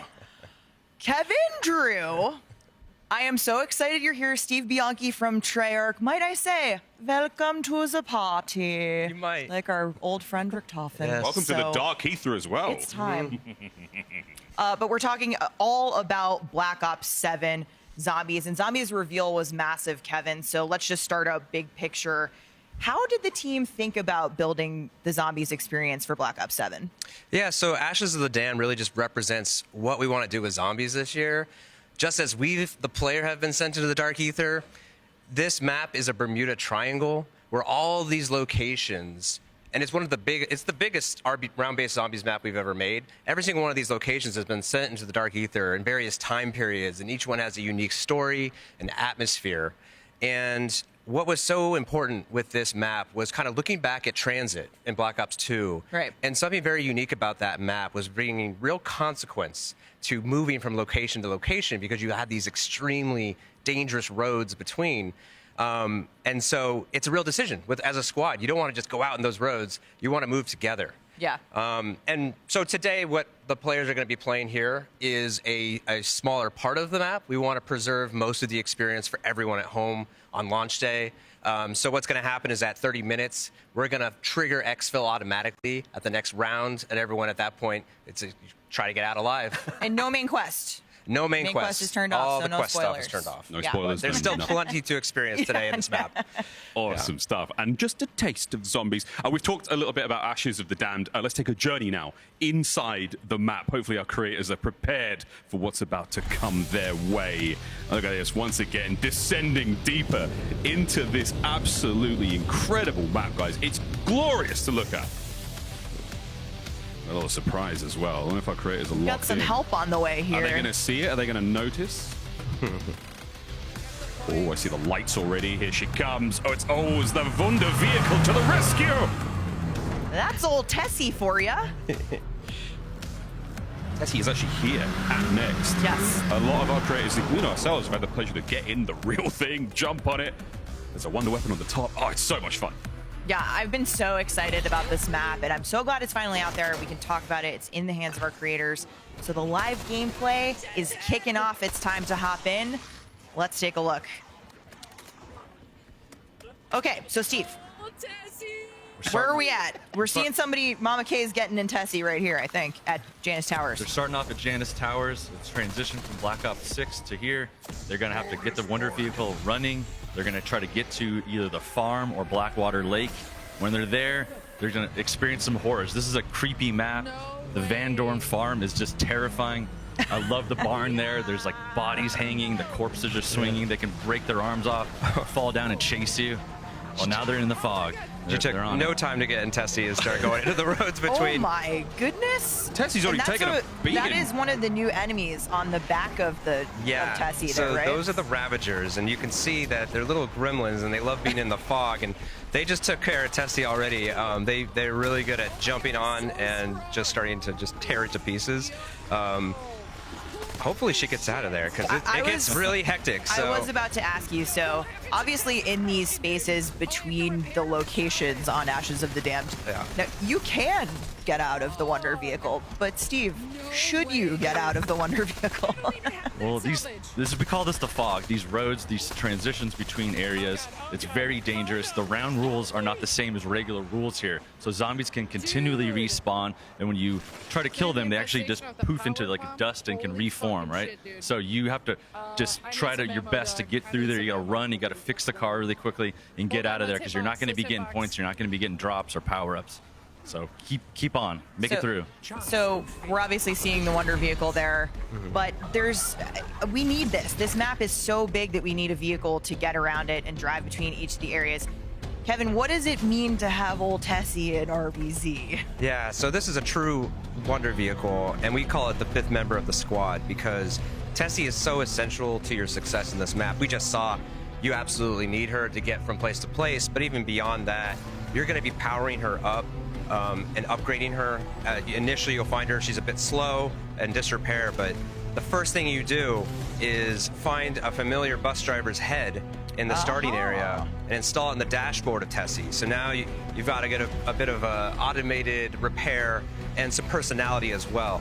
And then from there, I think we'll see a lot of that today, is getting the Pack-a-Punch. You're eventually going to get to Ashwood and find a disrepaired Pack-a-Punch, and you're going to take that jet thruster, put it in the back of Tessie, give it a boost jump, as well as, for the first time ever, giving yourself a mobile Pack-a-Punch, which is awesome.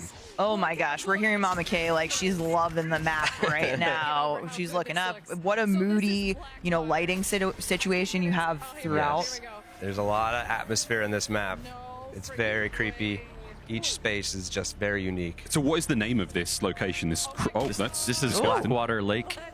It's this old cabin that's been transported here, just as everything else. This is really like a Bermuda Triangle type of area. So all manner of places from all over can show up here, and it's just cool. The really cool thing too you'll see is there's unique zombies to each area. So there's some lost hikers here, some backpackers and stuff. In Janus, you'll see Janus Tower security and employees there. So it's really cool detail. Okay, so we're back in Tessie. Steve, what are some of the upgrades? What are some of the other upgrades that you can see? make? The Abomination skin upgrade is one of my favorites. So you're increasing the durability of the vehicle there, which really helps. It actually is chomping through zombies as you're driving through them. The beam attack is super powerful. It just blasts through, cuts through your enemies. It's great. There's also the DG2 turret, which we just saw. Super helpful. You get a player on top of there, help clear the hordes ahead of you. Its electric attack can chain to other enemies. It's really, really powerful, really awesome. Kevin, this doesn't look like the cabin anymore. No, so we're back. We're over at Van Dorn Farm. So right off the bat, you can get to go left or right, and this is the other path. And somebody got lucky and got a ray gun at round 6, which is awesome. And it's skunk, so that can only go one way. He's a lucky boy. So this is, you know, lovingly referred to on our team as the murder barn. Yes. Oh, yeah. Talk to us a little bit about what's going on here. So the Van Dorn family, they got to the Dark Ether here. They're just a murder family. They're crazy. They took out everybody. You see the bodies hanging here. Some of them are still wriggling around and moving. These zombies can break out. They can break their heads off, jump down and chase after you. So it's just super cool horror vibes in there. It's terrifying. I love it. So someone just got to Ashwood, and they're upgrading the Tessie with the Pack-a-Punch here. So they've already got the power up, and Ashwood is kind of our central location. It's this 1800s kind of western town that was just dropped in this place, and it's kind of right on top of this chasm. So if you look up, there's this massive bridge with a generator. It's just a really cool space, a lot of verticality. Combat roll actually is really useful in this place. Ooh. Just be able be able to jump off that bridge and just roll right over to Tessie at the garage. You got any augments for that? Yeah, Flopper totally supports combat roll. So it's great. You got to think about wall jumping as well as rolling now. There's a lot of flopping going on. Yeah, there is. There's a lot of opportunities for some purple explosions. But before we get too far on Ashes of the Dam, this is such a big map. I want to throw it back to Treyarch so we can learn a little bit more. I'm joined by Anthony, Senior Lead Designer on Zombies here at Treyarch. So welcome, how you doing? Pretty good, how you doing? I'm very ready, I'm very excited. We've got to talk about the all-new, massive round-based zombie map, Ashes of the Damned. Tell me everything. Yeah, Ashes of the Damned is one of our biggest maps ever. It's around the studio, we like to call it a kind of Bermuda Triangle of these varied locations that have been host to terrible events that have caused them to be pulled into the Dark Ether. Bad things happening all over the place, and now they're all in one central location for us to play with. Yeah. It sounds perfect. Okay, so there are many locations that we're sort of dealing with and we can talk about on this map, but where do we start? So you'll start outside of Janice Towers, but you're definitely not in West Virginia anymore. This is a dark, ruined version of what we saw at the end of Black Ops 6. The upheaval and destruction around you really drives this home and sets the tone for what's in store. From there, you'll have two choices. One road leads to Van Dorn Farm, the other leads to Blackwater Lake Cabin.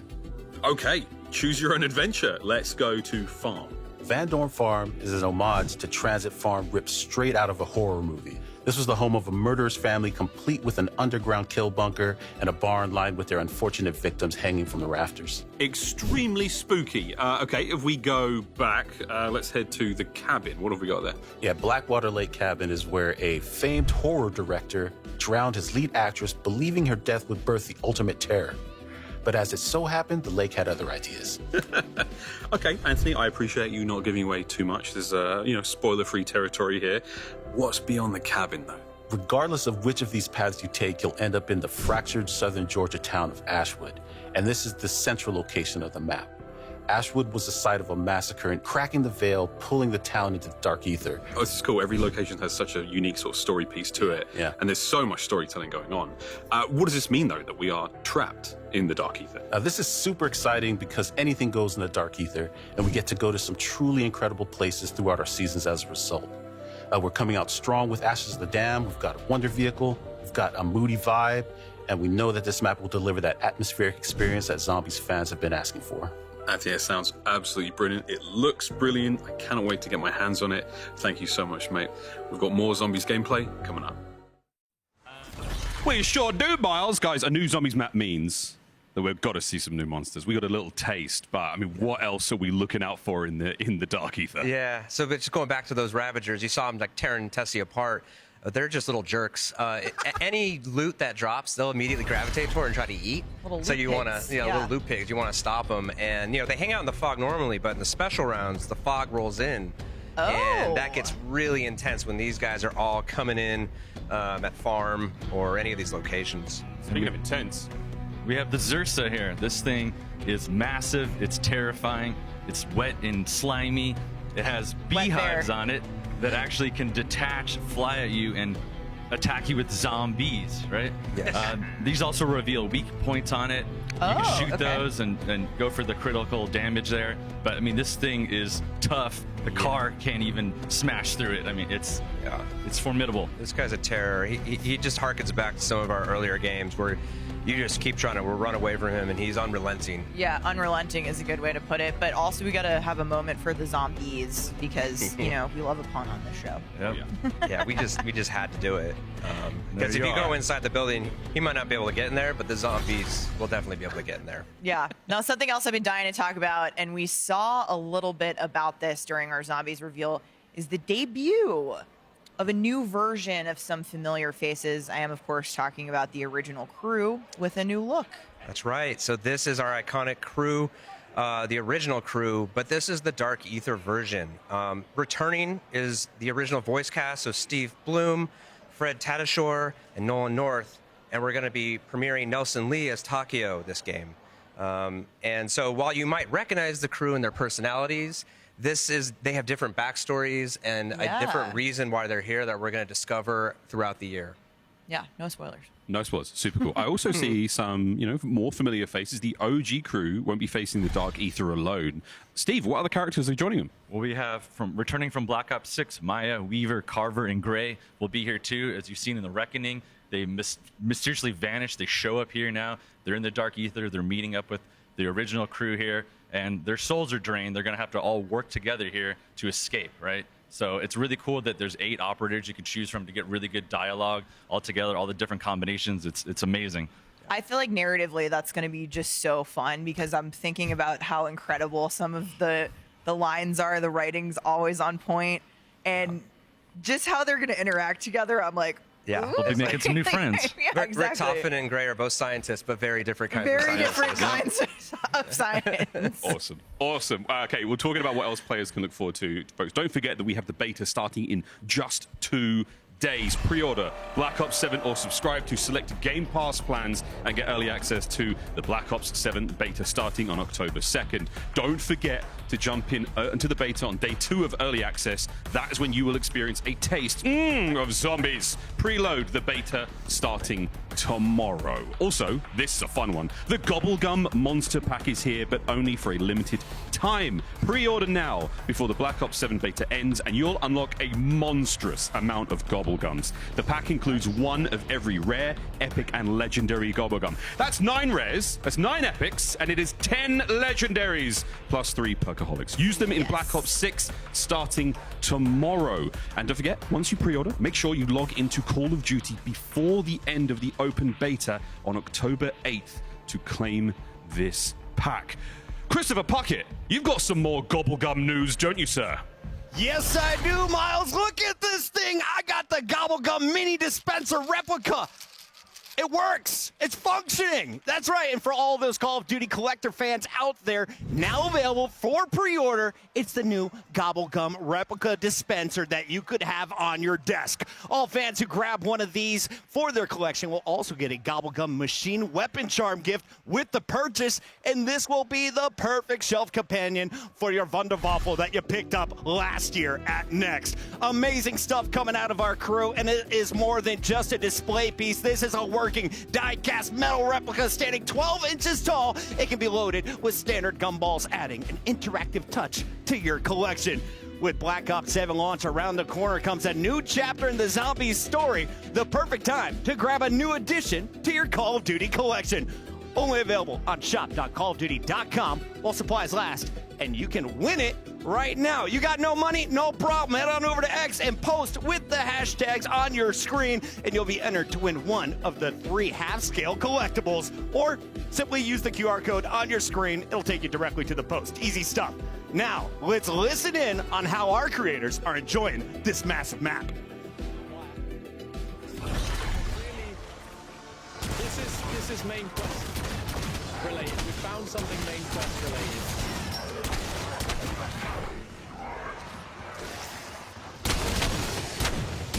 Alright, let's spin the box again. If we can get the ray gun or something, that'd be huge. I know you possess great power. I want it. Okay, SMG. For once, I am not underwhelmed. Okay, should we open this up? Kind of intrigued. And also, there's a bin? What is that? The camo with the map, the purple in the back, it looks so good. Look at that. Yo! It looks so good.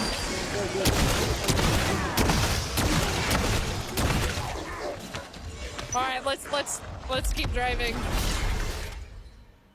Okay, we're just coming out of gameplay there, and I have to mention something because we saw one of the first pack camo there on Mama K's stream. Yeah, looks awesome. One of our best packs, I think, in years. Awesome. Not the first new thing, though, that we've seen. Something I don't think we haven't seen just yet, though, but it's a brand new perk, Kevin. Yes. Wisp Tea. What is that? So Wisp Tea is you're trapped here. You need some friends. You need some allies wherever you can get them. There's a lot of these wisps around, and this perk is all about kind of gaining control of one. And so once you have it, you have an ally. And once you shoot enough zombies, you'll summon this wisp, and it will help you kill zombies. But then you can augment it to do all sorts of things. So if you want to be a little bit more defensive, you can make it help revive you. If you go down, if you're playing solo, it's a great ally to have. What's really cool about these wisps is when you augment them, they get different masks and different colors. So it's just very, very playful and a lot of fun. Lots of fun. I'm excited to see those. And you know what else is new? We got a brand new ammo mod coming to Black Ops 7 Zombies at launch. Steve, what are we working with? We have fireworks returning from Black Ops 3, but wait, it's improved. So now it's going to proc and home in on enemies with these rockets it's shooting, which it never did before. And there's also some really great augments like you're seeing here. It'll launch multiple ones. It spin around, take out anything in the area. It's a really good large area of effect here. Great for this map because there's some giant spaces here. This looks so cool. The particle effects are going wild as well.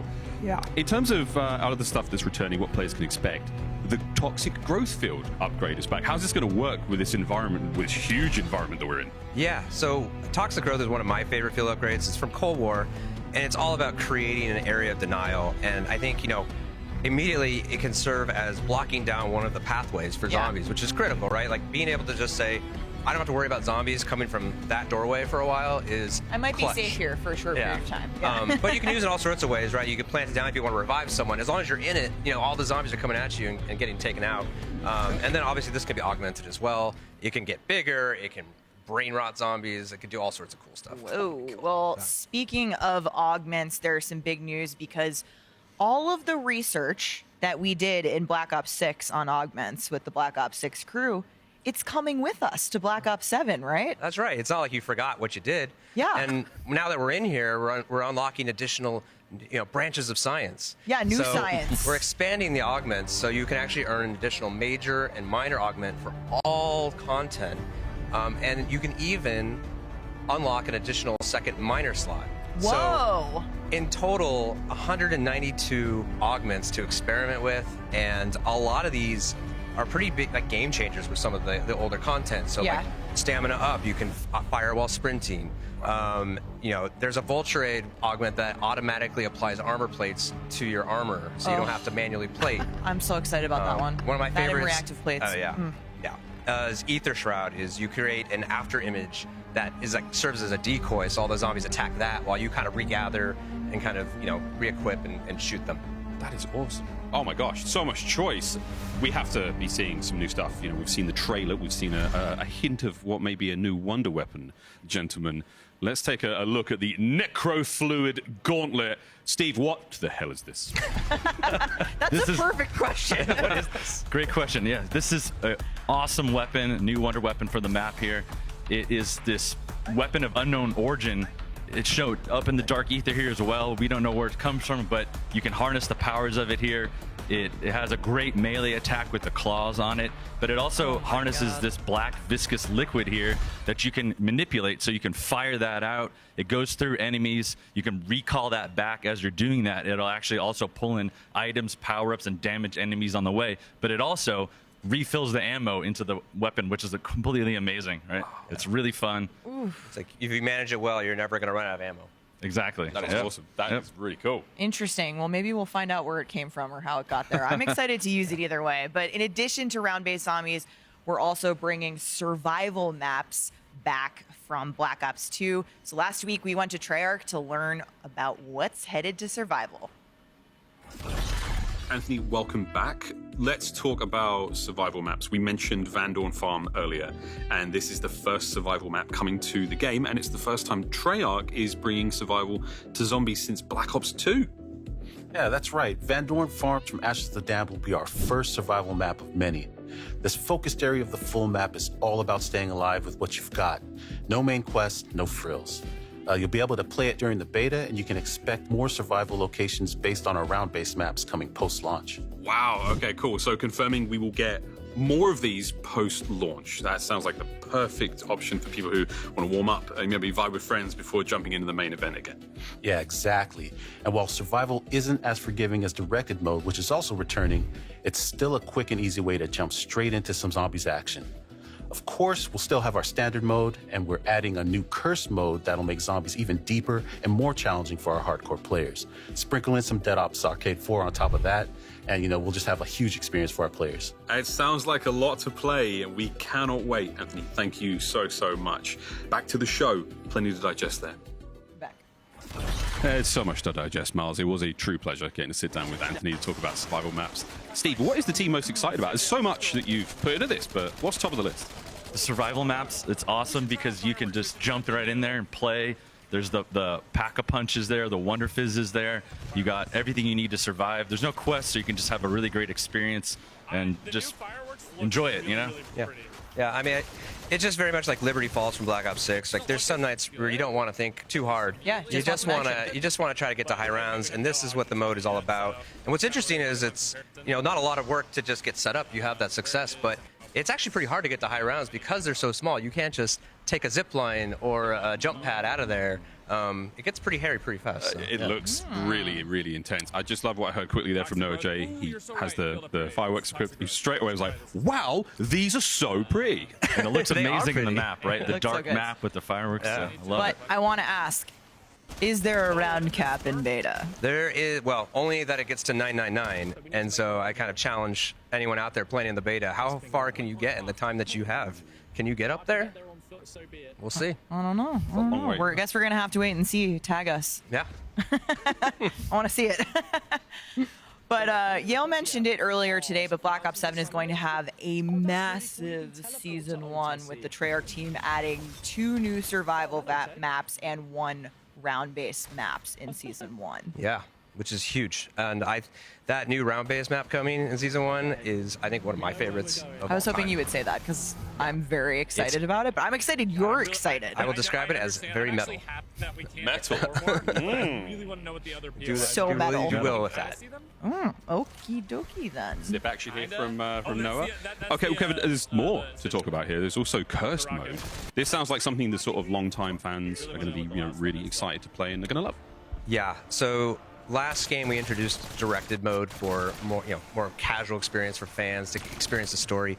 This year, Cursed Mode is all about engaging our most hardcore players. They're seeking challenge, and it just immediately, we're not going to tell you how to unlock this on day one, but I'm sure our audience will find it very fast. And as soon as you get into Cursed Mode, you're going to immediately feel the difference. We're bringing back the classic point system, which is more complex, but you're going to need that because this is going to get a lot harder. You're only going to start with a pistol and no mini-map. And so the whole idea of this mode is it's about discovery, and you're trying to find these relics within the mode, and once you find them and unlock them, they apply additional difficulty modifiers to the mode, so you can actually disable things like ammo crates or limit yourself to 4 perks within a match. You start to tier up. Like, why am I doing that? Yeah. Well, there's definitely bragging rights, but we also reward you in a variety of ways. And then one of those things is unlocking additional power. So once you get to tier 1, you're actually going to unlock the ability to just purchase gold armor in the mode, which just automatically regenerates your plates. So along the way, you're making the mode so much harder and facing new challenge, but you're also getting a couple tools to help you out. Cool. It sounds really challenging. It sounds like I was sweat. Yeah. Can I complete the main quest in Cursed at launch? Absolutely. The mode is all about kind of going back and trying to complete the main quest again at these higher difficulties and getting additional rewards. Oh my god. Oh my god. There's a lot to play here. Is this the garage in Ashwood? That was. Okay. That was the garage in So Ashwood. what are we doing there? Is that kind of like Tessie's spot? That's the main place you're going to upgrade Tessie. It's got a way to warp Tessie back to there. If she breaks down, you want to brave the fog, just get there, pay the price, Tessie will be there. Tessie auto regenerates there. You can also actually pay to warp into Tessie there. Yeah. So if your friends have Tessie on the other side of the map, for a small fee, you can be there with them. That's cool. I mean, it seems so. It's a big map. There's lots to do, lots to traverse. It's really nice that we've got different options to get back in the action quickly. And yeah, if Tessie goes down, God forbid. You also have jump pads in the level. So as you're driving through and unlocking these new destinations, there's alternate ways to quickly travel back and forth. So you don't have to just use Tessie sometimes. All right, I've heard there are some juicy new Zombies Mastery camos coming to Black Ops 7. Kevin, let's take a look at what we got. Let's look at the goods. So first up, we got Golden Dragon, which is very scaly and very, very shiny. That's cool. Very beautiful. That's very looking great off that Aurora Borealis skybox. So Bloodstone, incredible looking. Doomsteel, I think this is my favorite. Look at all the like clockwork and intricacy there.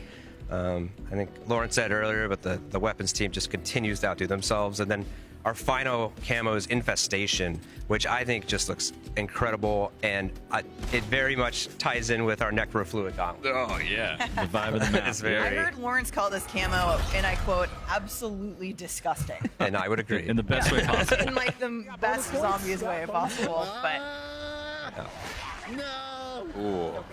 Our players are getting sort of a little towards the end of their allotted time here on Ashes of the Damned. I mean, is there any other sort of fun things that you guys are allowed to share? And still, I mean, I would like some more tips about the fog, right? The fog sounds horrible. The fog actually does have some investigation there. There is gameplay to uncover. I mean, right now we don't have quests and things and side quests on, but you're going to want to explore there, but you have to be prepared to really fight, right? Have a self-revive maybe, right? Have some perks with you. Have your gun upgraded, because it's a challenge, right? So yeah, explore the fog at your own risk, but there are some potentially some rewards. It's your own peril. Yep, yeah, exactly. Oh my God! There's our bear. There's Ursa. And there's an effect on your screen when Xersa hits you. It's like a scratch mark. You get the bleed effect. That'll actually shut down your auto healing. Oh. So it gets really scary if you get swiped like that, because don't panic. You're gonna have to. Don't panic. Don't panic. Just keep running. Panic. So that's Noah just knocked off one of the beehives there, and it creates a little area. Now you have to still take that out once it's dislodged from his body. Yeah, Xersa's. I didn't realize how big Xersa is compared to your player. That's also terrifying. Not to mention the sort of bee like ranged attack as well. That's intense. It's the Uzi honey for me. I'm not gonna lie to you. The first time I saw Ursa, I was like, a lot of slime. Smelly. I can smell it from here. Noah's doing great though. He's got a good circuit. Oh yeah, he's a pro. You mentioned earlier that Ashwood is kind of like the central location. So the whole map is really, it's a figure 8, and Ashwood is at the middle of that. So it's just this kind of nice, regathering location, and having the garage there for Tessie is part of that. Yes, exactly. It's a very easy, fast travel jump to get to this location, to have access to the garage, to have access to a lot of the things in the map. Really centralized here. See, there's some zip lines you can take up to the heading top. back upstairs. Yeah. That would be a cool addition. A lot that was one of the jump pads? No, that was just a rappel line, or a zip line up. So here we are back at Janus, the starting area. T-Dog is still at the start of the map. I would like to think he has come back. Well, but you never know. He's got a pack-a-punch there, so I assume that he made his way back to here and is getting ready to exfil. Okay, so we know that the rounds are coming to a close here for our creators, and that this is about exfil. So how is exfil going to work in this game? What can you tell us? For the first time in this game, you can actually do a solo exfil. So you'll see these yellow phone booths around the map at all the areas. You'll hear the phone ringing. If you answer it, you can choose to exfil. So now your teammates can vote to opt into that if they'd like to. and then they can warp to that exfil location. Then you're gonna have to face the Xursa. You're in a confined space here. It's a do or die situation, right? But it's Your not other just friends, any Xursa, right? Yeah, No, an it's HVT Xursa. Thank you. Yes. It's like the Mama's Ursa. But your other friends, even if they didn't opt to exfil, they can actually jump in there and help you out if they want to be, but that's at their risk. They could go down or something can happen. But once you're successfully out, they can continue playing without you. Yeah. That's really It's really cool. I'm going to use this all the time because I feel like it's always like, you know what, dinner's ready, I'm out. You guys keep going, or I'll stay in and you leave. And I love that they kind of calculated risk if they're helping you and they do go down, but at the same time, like, they might just leave you and be like, good luck. Yeah. You take the HVTs or on your own. We also simplified it this year. It's very clear. It's just kill that HVT and get out. It's not like kill 50 zombies and it's just kill that and you're good. That's very cool, guys. Oh my gosh. Xursa, is there any rules? I mean, if it's brown, lay down. If it's undead, go for the head. Is there a... Go for the weak spot. Go for the weak spot. I hope your weapon is pack a punch. Okay. Oh, the gameplay looks fantastic. And of course, folks, for the very first time ever, we have zombies survival in the beta. And this was just a little taste, a little succulent enjoyment moment of that zombies experience. Yeah.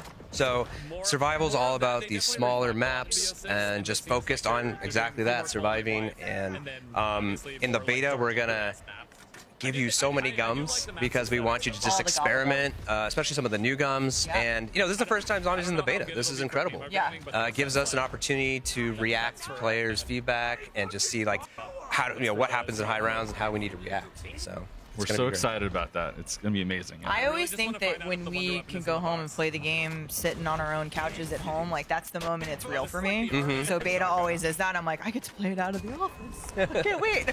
But just being able to play zombies in beta is going to be awesome. Taste of survival. Alrighty. Well, I think we're wrapping up here with our zombies gameplay, but there's been amazing talking about all of the content coming to the mode and Black Ops 7. But Treyarch was like, hey, why not more? We need more. We want more game. And so we have Dead Ops Arcade returning to Black Ops 7. Yes, so Dead Ops Arcade has actually been with us since Black Ops 1. It's a game within a game, and if you don't know what it is, it's a top-down arcade shooter that kind of remixes a lot of the pieces of zombies and some of the other modes to create this massive experience. And this time around, it's 80 levels. It's packed with all sorts of secrets to discover. It starts out top-down, but there's ways that you can go first-person. There's side-scrolling.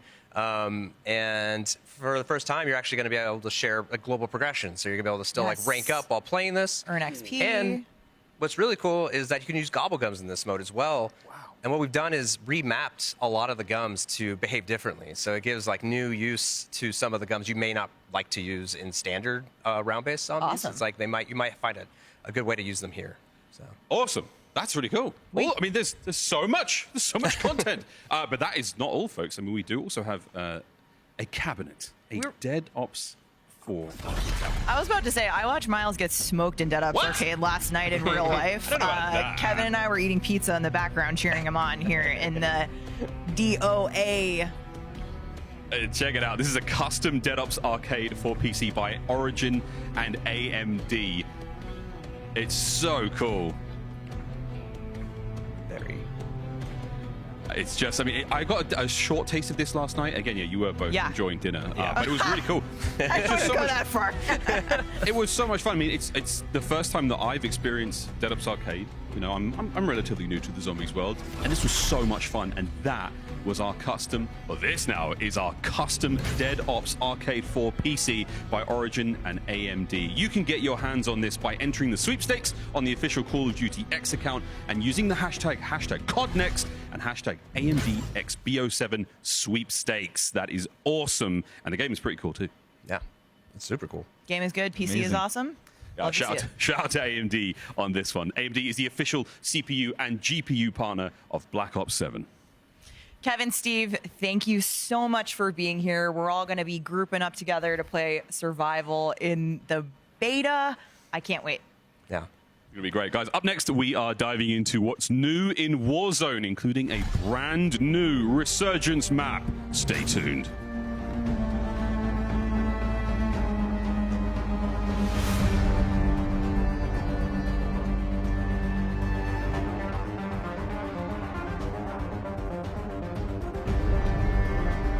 Dominate every game on a big screen TCL QD Mini LED TV with 144Hz native refresh rate and AMD FreeSync Premium Pro. TCL, the official TV of Call of Duty. Experience the world of Call of Duty with Corsair, the official gaming hardware and peripheral partner of Call of Duty. Operators, get ready to ride the special edition Polaris Razor Pro R and Sportsman XP 1000 vehicles, dropping soon into Call of Duty Warzone. You're invited to the Little Caesars Call of Duty Challenge. Open the Little Caesars app, accept and complete the challenge. You might win a copy of the new Call of Duty Black Ops 7. You'll also be entered for a chance to win the grand prize. A trip to an Activision studio to squad up with George Kittle in a 1-hour epic Call of Duty battle. Complete the Little Caesars Call of Duty Challenge today.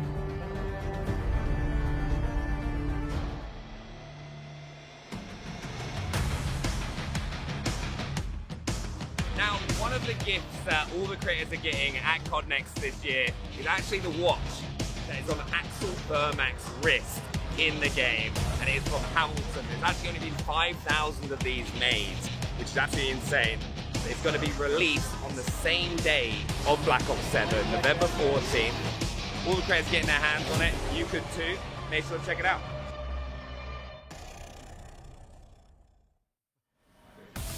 Welcome back, one and all, to Call of Duty Next. We know you've been asking for Warzone news, and today we've got you covered with some special guests.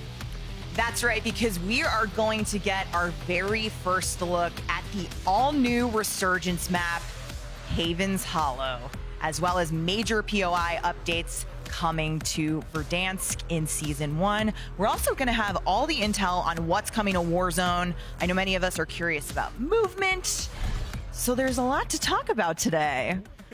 Well, live gameplay is coming right up. But first, we want to welcome in Matt Christek, the creative director at High Moon Studios. So welcome to the Omni Room. Oh, yeah, thank you for having me today. Excited to be here. I know, no, we're getting into it. We're good. We're about to get going. But Matt, High Moon has been involved in Call of Duty for a long time. You guys have been making awesome content for campaign, zombies, Warzone. What's it like for the studio to be bringing this new map to life? Yeah, we're honored to be able to work on these experiences and bring them to life. We've been on Call of Duty for a long time, but these are massive projects, right? So, we can't do any of this stuff without our partner studios. So I just want to give a shout out to, our friends at Raven and Beanox. We really couldn't do this without them, but I think we're set up for a great start, for Warzone this year. It's going to be an incredible year. Big shouts to the team. Well, what are we waiting for, folks? It's now time to literally drop in. Here's the first ever look at Haven's Hollow. Not only are we dropping in, we've also got a tac map. Yeah, well, we had to drop in to get to the tac map. Yeah, look at this. That's how that happened. I wonder how sort of trippy that is for the people in the room. That must be awesome. I will say these animations have been on point in the room. I love seeing them on camera. Oh, we've made it. Awesome. Here we are, the first look at Haven's Hollow, our very own tac map. Yeah, so you can see the theme for this. We're inspired by a late summer, kind of early fall setting in the heart of the Appalachia kind of area. We've got this really small town Americana vibe. There's 9 unique points of interest. There's a little bit of contrast between some of the older rustic elements and a couple newer modern ones. But you're also going to see 2 that are maybe a little familiar, right? We've got the Main Street, which has some elements from Liberty Falls, and we've got the mansion from Shattered Vale. Both have been pretty popular with players. Yeah, and the colors have been popping on this map. I can't wait to see it in gameplay. But of course, one of our most popular maps in Call of Duty, Zombies with Liberty Falls. I'm really excited to see the team bring a new experience there. What made you guys want to revisit? Yeah, people loved Liberty Falls so much. We really liked that setting. We thought we could do more with it. We really wanted to expand on it. And this is also a place that we've never used in Warzone. So it's kind of a new experience for everyone there. New setting. It looks amazing. Like a pre-outbreak. It's all clean and nice. Yeah, it's pre-outbreak. Until we show up. Well, all right, let's take a closer look now at Haven's Hollow. Yeah, so here you can see our Main Street, right? It's got the biggest collection of the building interiors. Nice and clean. which I love. I know you guys have said player visibility. Yeah, that's a top big of focus mind. for us. Lighting, player visibility. I think we're going to talk more about Riverboat here in a second because that might be Matt's favorite. Yeah, it's a good hot drop. This is like a cool, again, super fun close quarters engagements here, but we still have some nice lines of sight. Yeah. We've got the lumber mill here. It's got this big industrial interior floor, kind of cool playable elements all over the rooftop. Lots of ways to kind of like sneak in through the upper sections. The coal depot, this is kind of at the crossroads of a few POIs. Interesting. This is the most modern of the new POIs that we have here, the research center. It's got a pretty risky buy station in like the central courtyard in the middle of it. Awesome. This looks like it could be quite a fun loot area as well. Yeah. Yep, and obviously here we got the mansion, which we've kind of taken a new pass on and reimagined for Warzone. My guy, the Z-Rex. Z-Rex, there's a new ascender in here that goes through the big skylight up to the rooftop. Cool. The ponds. You don't try to pull your chute here because you're just going to break your ankles because Yeah, it is shallow it's only water. ankle deep water, Only ankle folks. deep, yeah, we're trying to have a little minimal water gameplay in this map. And the train station on the outskirts, this is a good place to kind of regain. Yeah, I love the looks here. I know the call outs are going to be great. And so, Matt, from a size perspective, what can you tell us about Haven's Hollow, relative to other Resurgence maps? Yeah, so it's definitely smaller than Fortune's Keep and just a little bit larger than Rebirth. All right. Matt, we talked a little bit about some favorite spots, but have you got any tips or any hot spots you like? Yeah, I mean, I really like the riverboat. It's called Haven's Gamble. It's kind of a tight, multi-level space, really good for grabbing loot. It's got an easy buy station that you can access up on the top. It's also pretty cool. You don't have to worry about getting sniped in the back from someone across the river. But there are a lot of ways that people can sneak on there. There's lots of zip lines and ladders and lots of risky routes that people can take to kind of flank you. That sounds awesome, man. We're about to find out what the hot drop is. Right, well, this is it, folks. It is now time for the action. It's the gameplay premiere of the brand new Call of Duty Warzone Resurgence map, coming to Season 1 later this year. Haven's Hollow. Dream crazy, I hold shift. Let's do it. Do it indeed. 2 rooms full of creators hunting for that illustrious first ever Haven Hollow win. That's always the key. Someone's looking for that X bait. Being able to post that video online, huge. And with the drop, it's not just time for us to drop in for the first time. It's also time for the TCL Power Hour. Dream Crazy, this is fun because starting right now, our creators are trying to complete these 9 challenges while being in the middle of Warzone. And with these 9 challenges come 9 different opportunities for you at home to win a 77-inch TCL QD LED monitor. Which are you looking forward to here, Dream Crazy? Already, I'm looking at the vehicle eliminations, how fun those are. Also, the comebacks elimination. You gotta love to see a good lethal, maybe cross map with some of those. But these are exciting, Shift. And here's another look at what exactly they are playing for. And for you at home to possibly be walking away with a 27-inch monitor, you can enter by posting on X, including the hashtags that are listed there below. Make sure you also snap a shot at that QR code. But the TCL Power Hour starts now as we're dropping into our first look at Haven's Hollow. And again, you talk about Resurgence, you talk about your ability to try to get high eliminations, but at the same time, valuing the timer of when you can be brought back. And just, again, look at the map. It's just the colors, just absolutely vibrant in this late summer, early fall setting, not to mention what the actual POIs bring to the map themselves. 9 POIs counted yesterday, and Research Center being one that has a buy station right in the middle of the, research, obviously the center. And yeah, quickly, the name of the game is get your loot, get your cash, and be able to get picks early as teams are landing in late. Adrian, easy pickets for him. Yeah, looking like it. Nice little MXR out of the initial ground loot. And he's feeling like it's time to find one of his first kills. Help is starting to come back through, though. Decent turn, but shut down. And that'll put him in a little bit of trouble as Booyah and the rest of the squad will try to regain, stay alive, and again, hunt for that first win. Nothing more important in COD Next than being able to boast that you got the first ever win on Haven's Hollow. One of the things that the dev team highlighted is just the fact that you do have multiple levels, multiple layers where you can regain. So just being able to find a regained spot after, you know, going down early is challenging. But look at Symphony. He's already on 8 kills right now, making it look pretty easy. The MXR-17 seems to be a ground loot weapon that we've been seeing here. Adrian also had one in his hand. Yeah, I mean, it's always really fun, I think, just to take a look to see when we go from multiplayer to Warzone, how the weapons kind of transcend, or maybe not, from one to the other, and what actually feels good in hand. Because, you know, often we see, you know, the multiplayer meta does kind of lend itself to ideas into the Warzone space, but not always the case. But again, if you missed it earlier, Xfinity partnered with Call of Duty Next. If you are an Xfinity customer, you can get early access to Black Ops 7 Open Beta. Make sure you sign up at xfinity.com/rewards. We're talking free access, people. Head on over, get yourself ready to go, get yourself preloaded, ready to drop in on October 2nd.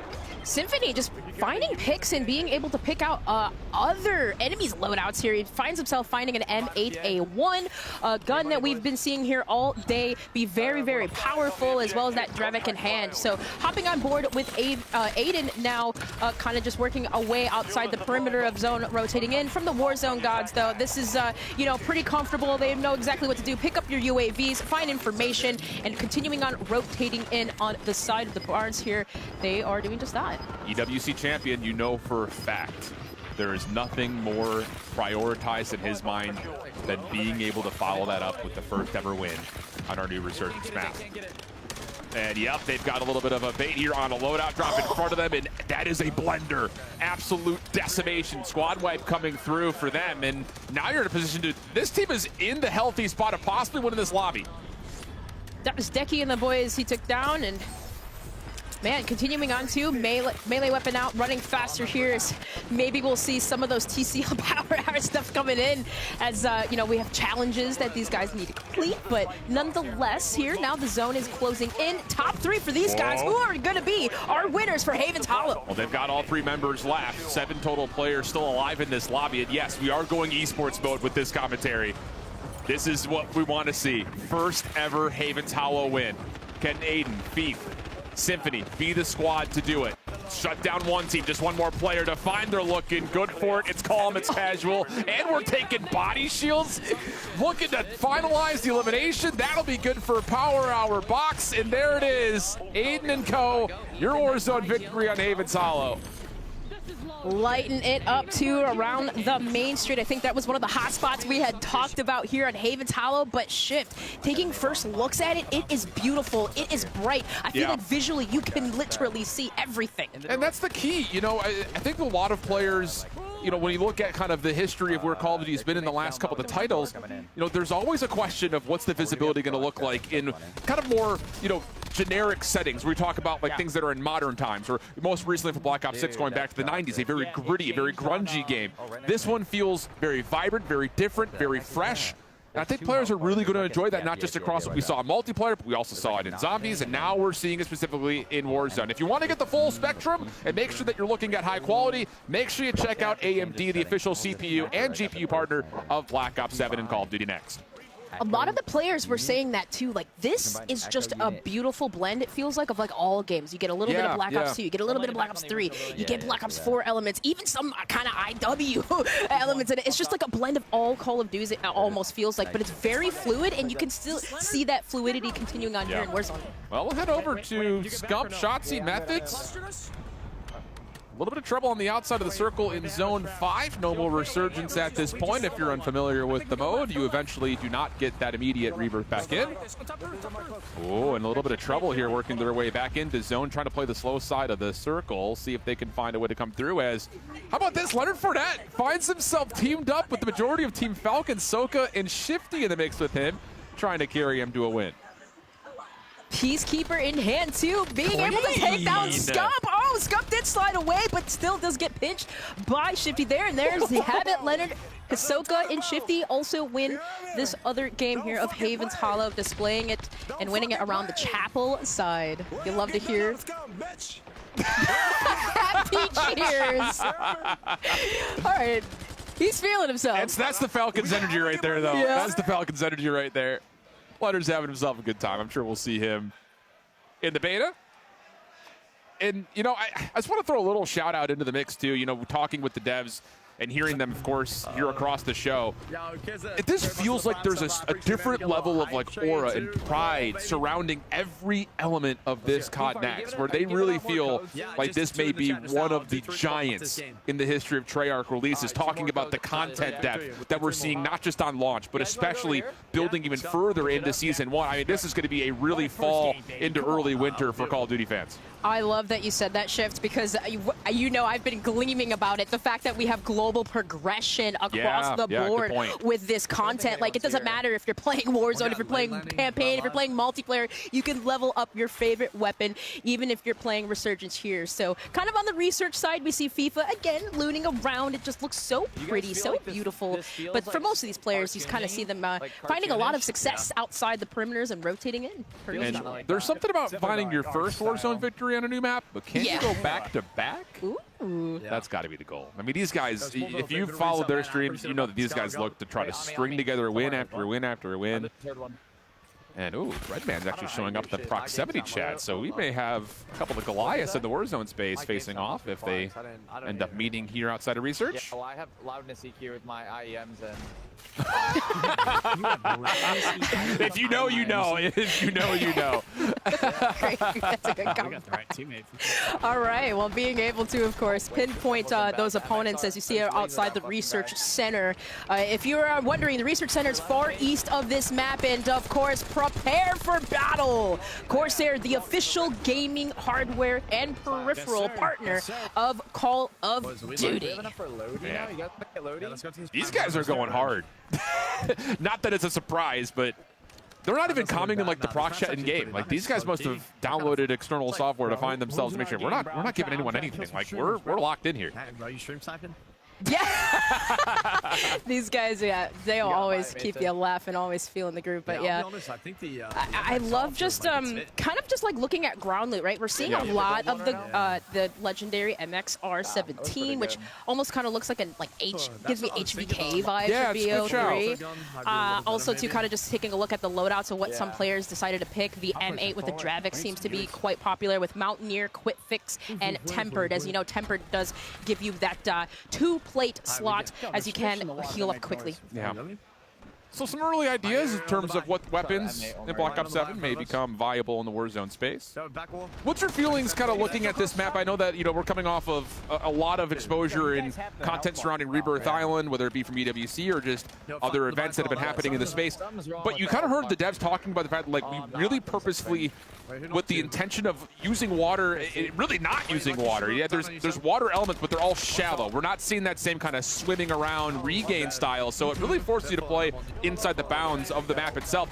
What do you feel about that compared to other Resurgence maps that we've seen in the past? I like it because, like, you know, you really just have the water that's kind of on the far east side of the map that separates like the mansion area, and then like it kind of just goes around the map. So it kind of creates like this outermost like regain situation where you have these hot spots but then regain spots, and it's kind of like a blend of both internally in the map, but it's like it's not too much where you just get caught and you can't regain at all, right? Oh my goodness! Aiden just got put on Reddit. Yep. Nope. Oh my goodness, he just got spit on. That was Repulsive Biffle! Not today. You even saw the head shake too. I mean, I cannot believe what I just saw. He had every advantage in that gunfight. Off the mantle. But again, Omni movement, a little bit different. And now a chance to move deeper into the central POI for Repulse, Biffle, and Shamu. He's with, I think, Hex on them. I believe last year these were our first winners too. Oh, good so call. I'm kind of serious to see Repulse beating for it. That was Matt Cracks that he just took down. And another one. Is that Big Daddy Hex? That was Big Daddy Hex. That's the boss. Ooh! Wow. How dare you do that to him? Breaking his arm like that, Repulse? Come on now. This is context. We can push that for some gas. This is sick.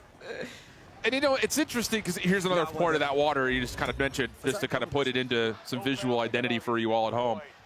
It is just like, it's not going to be the same that you've seen across things like Rebirth Island in the past, where it's like you can deep dive, try to regain, wait for your teammates to jump back in. Like it's going to force you to play inside the map from really start to finish, which I think also builds towards a more frenetic pace. You heard that word be used a lot by the devs. Like, a lot of these POIs are very chaotic. You've got a lot of central points that you can fight over, but also on the exteriors, places like train station, places like coal depot, are going to force a lot of teams to continue to fight even when they're not at full strength. Those buy stations really make a difference too, as far as where you're regaining and what teams could be holding them down or locking it in. Repul's able to get some information. UAV you can see on the map, being able to locate enemies as it's pretty much an advanced UAV we got going on here. Yeah, they got advanced right now, yeah. So you would feel like this POV is going to be a fun one to watch through the foreseeable future. Trying to single-handedly hunt down a team of 3 in front of them. Smokes are out. Hunt is on. Looks like this could be a third-party situation as well. And, well, no need for it, as Repulse is just doing it all himself. So, again, you're seeing some of the most experienced Warzone players really just running and gunning at the moment. Ooh. Small moment of hesitation as Breadman takes him down. But, the other thing about this map that, especially coming off of taking a look at maps like Rebirth Island, which is currently one of the big favorites for Resurgence, is that you do have levels of elevation, but it's hilly. It's not like these dramatic inclines where you see zip lines are necessary. I think that, again, leads towards how does the movement of Black Ops 7 transition into the Warzone space? I love that you say that, because it's like I'm thinking, okay, I don't have to break my neck looking up at peak, or like the verticality. It's not too high. It almost seems just pretty level headed. Some of these buildings, though, where you do have multiple levels, where you could potentially hold the high ground or maybe even land on the roof, could be beneficial. But nonetheless, I agree with you. It does seem very blended out. It's not too much in terms of verticality. Did I just see 19? I saw 19 for Repulse. So these guys are holding nothing back at the moment. Fun stuff. And we're going to start to seek another late game situation. And even just looking at them on the drop in, yes, you've got these central areas that are going to have a bit more clutter, a little bit difficult to kind of use that kind of more floating UAV style, but the map it feels open. There are a lot of transitionary spaces that you could get caught on. So one of those things you got to be a little bit more cautious of as we head on over to Teep, playing with Isaac and Crowder. These 3 boys were vibing yesterday, very close to one another in their setups during the tech test. For some reason, I can't say the words tech test together. It's going to be a tongue twister. Oh, shots on. I believe that is that Chrissy down below. Napalm strike you see coming inbound. But I love the fact of kind of this utilization, right? You mentioned that open area and rotating out. I feel like that's where we see players use a lot of stim shots, smokes, using those utilities to get across. Yeah, and that's familiar, right? That's kind of what we've been talking about a lot through COD Next, is how much of the game feels familiar but uniquely different. You're going to start to see, the things that you've been building over the course of at least the last year in Warzone will still apply. It just comes down to how can you utilize new movement techniques, and maybe even more so, again, with tac sprint being a thing you have to really perk into. It's going to change how your loadout creation is going to look like. But I don't know. It feels like, looking especially at our most experienced players, it feels like they're already locked in, and they're no stranger to what they're already seeing in the gameplay form. Correct. I think we saw TP a little bit with the LMG, the MK. 18 being one of them, but another elimination we got here, using a body shield. We're seeing too much of this tactical plays here, but nonetheless, you kind of see that big game bounty going in, and I think the boys are going to go towards Ryda there, who you can kind of see the big game bounty running away. Yeah, they're on the way. You heard the calls. They're hunting. Oh, they're on my level. I think especially knowing that early circle days, you're going to lose the Resurgence timer here in a moment, but you've got a 3v2, and yeah, there goes Joe, there goes Brett. Looking for the last, good nade, but not enough. Ryder will fall. And the Resurgence does get disabled in that moment, so Biffa will pop the advanced UAV, and now it's on to the hunt for the next one, although I do believe Joe may have just spawned right back in again, so maybe a chance for that team that they found as victims to regain. I have to say, visually, Mansion looks so clean, especially with the hardwood floors. Yeah. Again, there's not a lot of dark spaces, dark corners where players have talked about. Sometimes it's visually hard to see enemies and opponents, but I just visually again, have to stress, even inside buildings, how good it looks. Yeah. It's just, everything feels so clear. And the other word that we've heard the dev team talk about a lot is lighting. Yeah. How much focus they put on the exterior versus the interior of certain areas. And you're right, you get dark contrast versus light bodies. Other areas that feel like you have an idea or an opportunity to utilize cover, but it's still like you're not incognito, I guess I should say. Like you're not camouflaged by the environment around you. And it's just, I think that's something that people find a lot of fun with, being able to know where your fight is going to be, and it feels like you're on an even footing. And there it is, another look back over towards the Z-Rex and what this area starts to look like, especially, again, that big open dome, that big atrium, where that natural lighting can still illuminate a lot of these darker corners. Still providing that realism element to the game. We just love to see that. So kind of just, I think I believe this squad here, Repulse, Biffle, Lucky, they kind of cleared everything out, but just making sure, still kind of as we roam through Mansion side. Yeah, 3v1 situation, so they're going to get a win here. But Repulse is going to have some clips to send to Twitter later. that much For sure. I was like, man, they wiped everybody so dang fast. I was like, yeah, you're right. I didn't even realize that. Yep. One player Oh, wait, left. they're going for the dedicated melee kill. This is part of the TCL Power Hour. They're going for the dedicated melee kill. If you want a 27-inch TV, get loud in chat, because this is what you need. They're on the hunt. Get there, run there, sprint, get there. Biffle, do it. Do it, Biffle. You got it. Do it, Biffle. We want televisions. Yeah! Oh, man. Bro. Oh, we love it. That's a perfect way to take a momentary pause. Biffle Repulse lighting things up here on Havens Hollow. We'll be back. More Warzone coming up. Don't go far.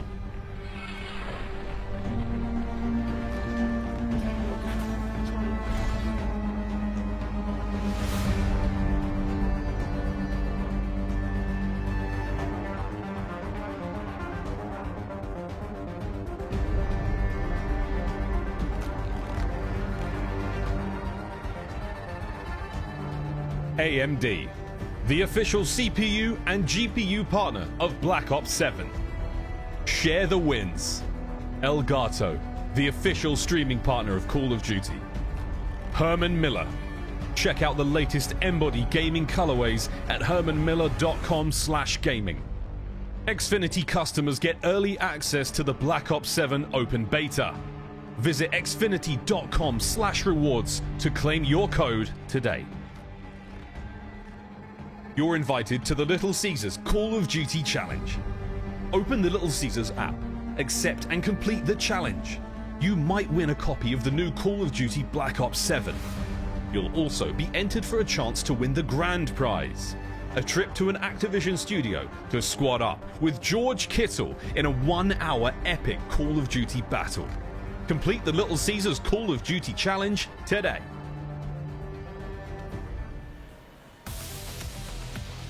And those were our first ever matches on Havens Hollow here at Call of Duty Next. Amazing action, the dedicated melee. We got the enhanced body shield kills. We're excited to welcome back Matt Christak from Hyman Studios to talk a bit more about this map's design. Matt and maps. Man, I'm like so hyped from watching those matches that I can't talk. We were screaming back here, but we're definitely getting that small town, sense of Americana on this map. How did you guys think about building Havens Hollow for Resurgence? Yeah, so first and foremost with Resurgence maps, we really want like a fast-paced, high action map, good flow, really interesting routes, for movement. We want to support, all the various play styles that, players want to engage with. And we really wanted to have a good balance between, our power positions, just our cover density, and just spots for people to regain. Yeah, and let's not forget that Rebirth Island was also based on a zombies map. Shout out to Mob of the Dead. So this is something that we've tried before, and players have really enjoyed it in the past. Excited to see what you guys have cooked with this. Yeah, Mob of the Dead was great. Yeah. We know those zombie fans. Got them zombie fans. But now we got the Warzone Warzone folks playing it. So we're getting back into a little bit more live gameplay in just a second, but I have a few more questions for you, Matt. I know there have been some key areas of focus on this map. What can you tell me about what is going to make Haven's Hollow really stand out as an experience? Yeah, I mean, first and foremost, when you look at it, right, the visuals. It's bright, it's colorful. We've got this amazing foliage that's kind of in there. Yeah, we're really focusing a lot on player visibility. And also, like, the power spots we're really trying to curate. So, like, every tree that's on here, we've hand-placed, you know, to try to curate those long lines of sight. There's a really, you know, intimate focus on just, like, the cover placement, the density, you know, just the flow kind of going through these spaces to make sure that it's easy for players, and just, you know, again, just promoting all those different play styles.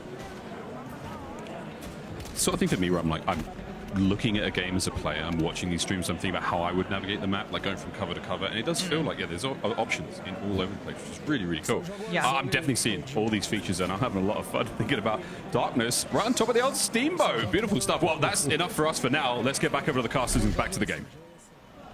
You out in the studio, appreciate it. Yes, we have 250 creators today across 2 epic project mapped arenas, and we find ourselves right in the midst of the TCL Power Hour. We've already kind of kicked things off, but just as a reminder, our creators are trying to complete these 9 challenges while being in the midst of all the chaos, all the frenetic energy of Warzone. And with these 9 challenges, again, come 9 opportunities for you at home to win a 27-inch TCL QD LED monitor. And we've already seen a handful. We've seen the dedicated melee, the combat expert that came through, and the vehicle elimination that you wanted to. So yes, make sure you post on X, include the hashtags listed, and also scan that QR code to get entered for a chance to win the 27G64 monitor from TCL. Sorry we didn't necessarily get to see the vehicle kill on our POV, Valen. I know you're looking forward to it. We still have a lot more challenges to go, and we're going to jump on board with Crowder to see if his Warzone gameplay looks as good as his golf swing.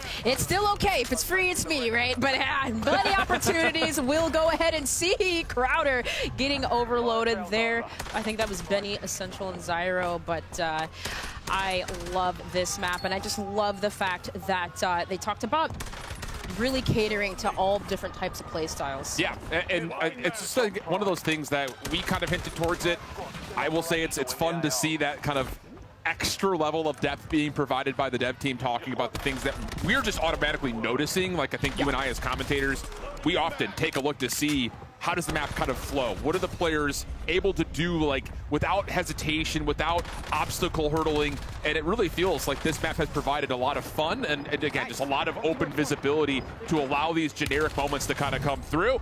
And again, if you're watching these guys fighting for their Warzone win, you need to get yourself a scuff. Gear up for Call of Duty with the official controller of Call of Duty and Call of Duty Next. Get those back buttons, get those interactive triggers, get all the things you possibly need to not end in second like Teep and Co just did.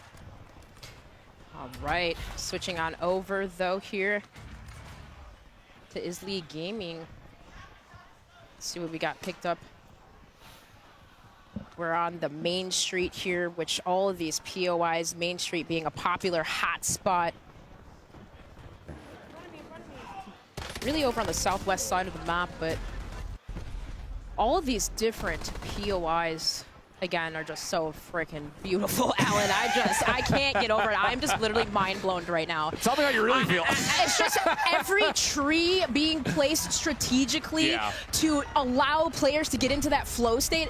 We love that. Yeah, they really do. Oh, goodness. A little bit of issue right there, but Isley Gaming able to find the elimination. You can capture your gameplay, share the wins with the official creator gear of Call of Duty. That's Elgato, creating tons of products that just will enhance your ability to not just record, but also live stream and just enhance your overall gaming setup. So make sure you check them out at Elgato. Big shout out to our friends there. All right, so what do we got nearby? This is kind of see that echo unit go down, creating a little bit of a deploy, but all these buildings here, just kind of like looking around, you know, again, just you can kind of see on the main street, just looking just checking, reach and clear, making sure there's no one or it's like hiding in here or regaining. But for the main street, I kind of like that like duality of it being open. You got the buildings on the side and kind of can just, you know, loot around. It's just one of those things like with smaller maps that come with Resurgence. I think the inherent question always is about, is it going to be too much? Like, am I going to feel too chaotic? Am I going to feel like I'm just lost completely? Right. And I will say, like, again, like the ability to connect these different POIs has felt really seamless, just watching players transition as the zone forces them to move. But at the same rate, being in that more downtown Main Street feel, yeah, you still get that up close and personal kind of jump scare style combat that you want to see, and keeping that balance between movement versus actual interactions. And if you want to dominate every game, make sure you check out the official gaming PC and gaming laptop for Call of Duty. That's Origin. Scan the QR code right there to learn more about how you can get your hands on one, as we continue to see if this group of three can find out where exactly this team is that's around them.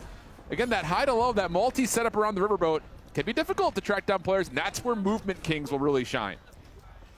Speaking with Khaleesi here, the player we see on her screen, she was just so happy to be at COD Next, kind of just like surreal that she gets an opportunity to test this game, and you know, just kind of just seeing just the energy from all of the creators here, and just so happy to even be playing on this new map.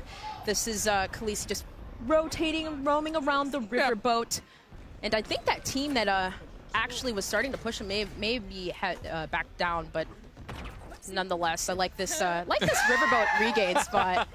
Whoopsies. It's okay. Float out in the water. That's fine. It's again ankle deep. It's ankle deep. It's fine. It's fine. No one's mad. No one's mad.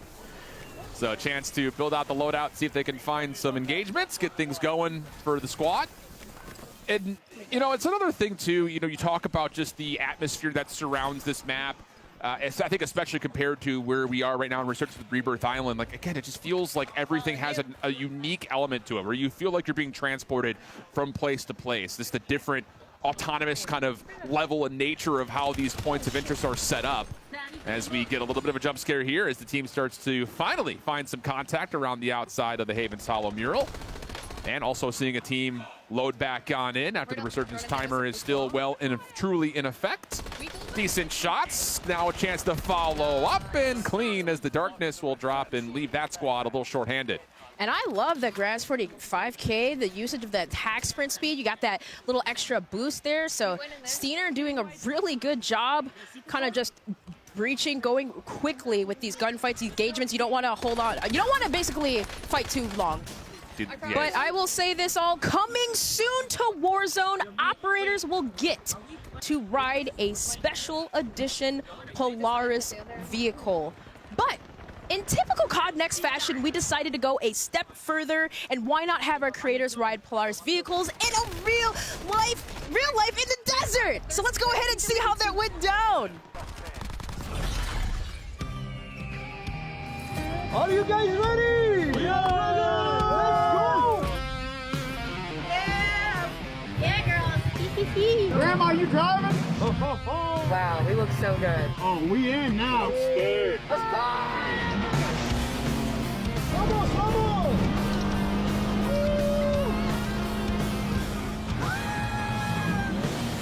Let's go!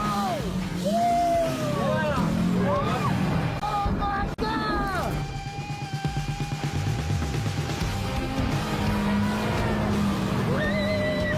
We go, you got it. I survived. You were really cool. That was sick. Thank you very much.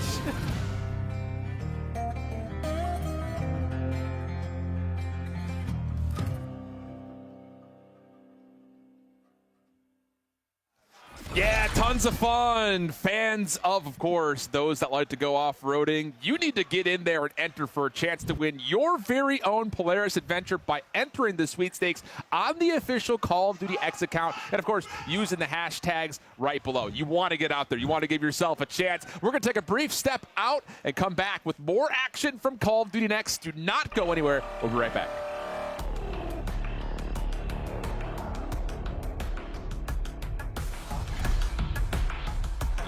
Scuff Gaming, the official controller partner of Call of Duty. Hamilton, equipped for precision. Hamilton and Call of Duty team up for a special edition Khaki Field Auto Watch. Get yours on November 14th. Customize your typing. Drop, the official keycap partner of Call of Duty. Unleash the beast with Monster Energy, the official energy drink of Call of Duty.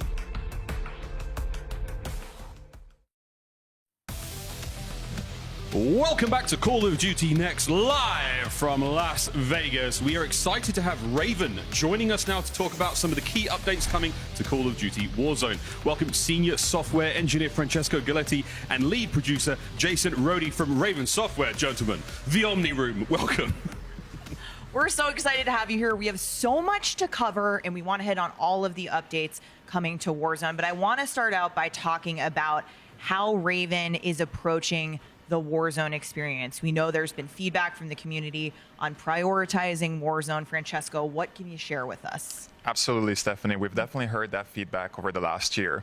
The team is hard at work continuing to evolve the Warzone movement. It's not going to be one-to-one with multiplayer this year, but we're obviously trying to have fun, bringing in those elements such as combat role from multiplayer, keeping things fresh and engaging, but at the same time somewhat familiar to returning players.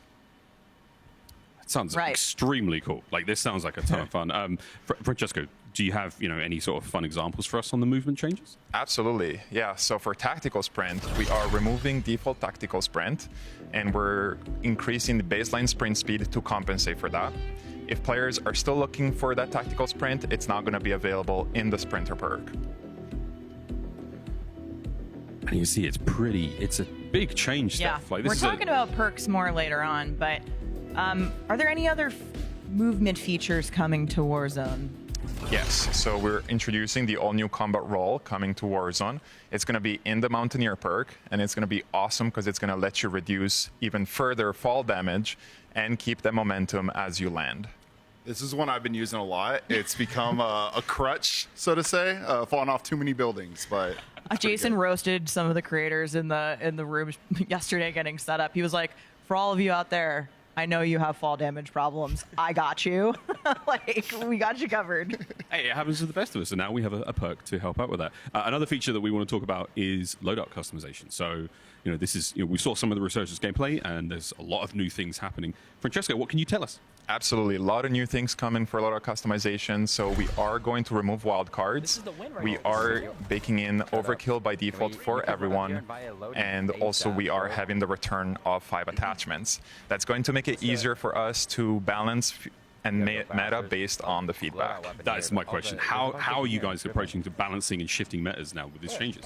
Yeah, absolutely. Our philosophy this year is to expand on build diversity, making that every attachment choice is going to be a lot more meaningful. Also, we're going to be shifting meta more often, like we said, and make every category for weapons feel a lot more distinct. Jason, we were talking about this earlier in the show. Sorry, I have to cough. But earlier... I got you, dude. I got you. We were going to sort of talk about the weapon builds as well. So we've seen it now for MP. Of course, like with Warzone, this is a huge thing. Because my friends are endlessly like, what's the best stuff? What's the best stuff? I'm like, take this. Is that coming to Warzone? Absolutely, yeah. We're stoked to have weapon build sharing coming to Warzone Season 1 for Black Ops 7 weapons. It's fantastic news. All right, so the feature is going to make things a lot easier with the squad and for content creators as well. I mean, we're seeing these players run as many attachments and stuff as they can now. It's going to be a ton of fun watching them put out content, have a good time, and get us loaded with the best stuff. Speaking of the best stuff, let's throw back over to the casters for some more gameplay. Shift, Dream Crazy. Let's rock.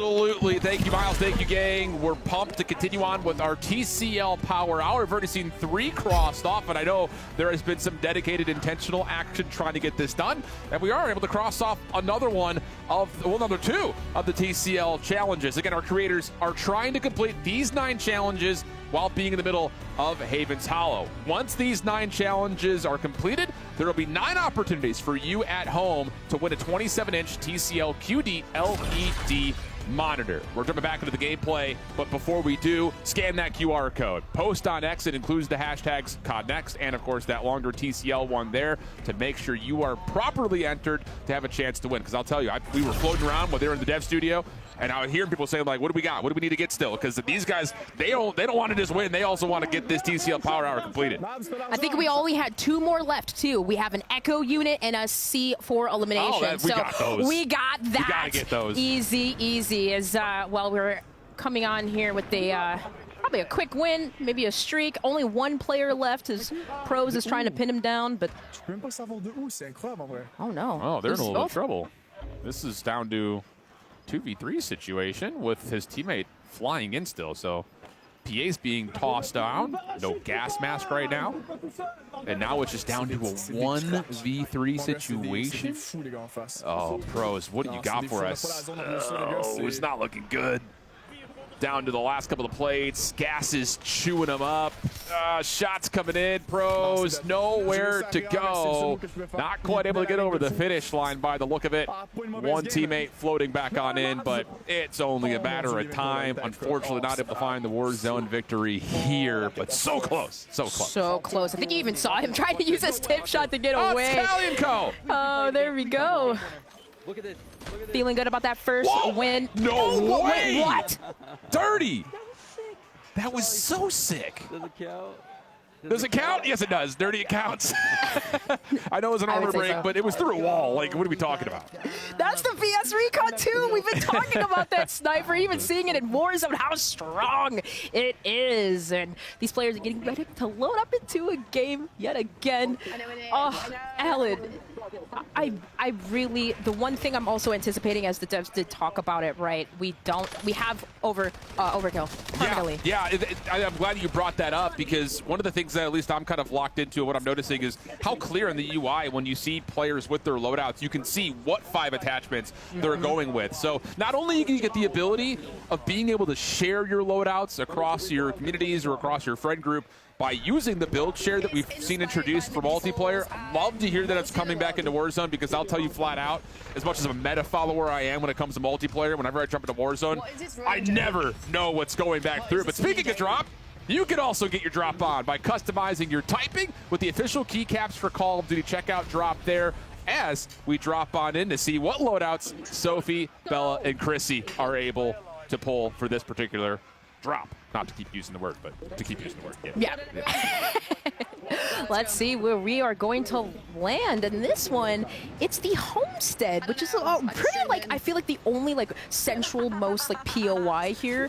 But kind of just taking a first peek and gander kind of right here at the stables, the barn. You can kind of see it's a quick loot. And you got a buy station nearby, and also one into the northwest area, too, as well. So maybe we can catch some enemies rotating over.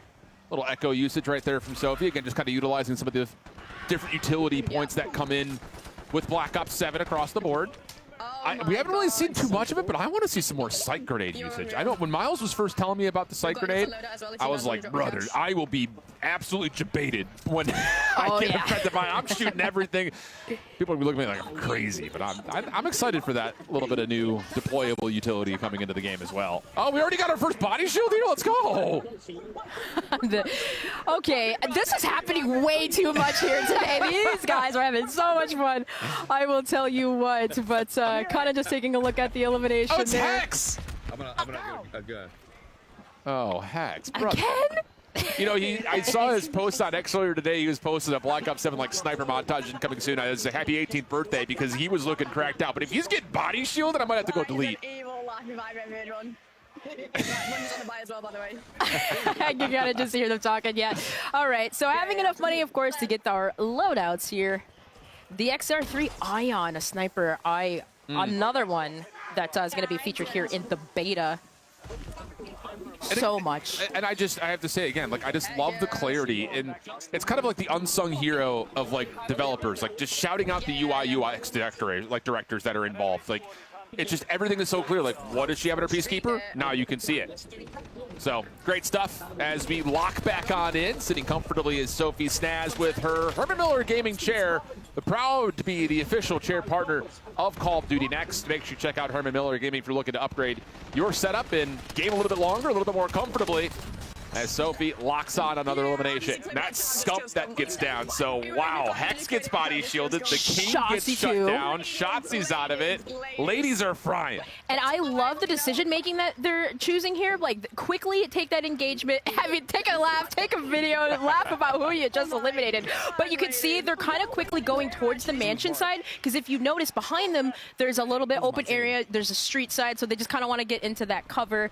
And switching on board here with with Legends 6K over by the train wreck side. Again, just a lot of situations where you can move fast. We've got an ATV we're seeing here. Smooth pickings. Yeah, it's just, again, like another element where we talk about the map being a little bit bigger than your normal resurgence, so you get the ability to throw some vehicles in mix.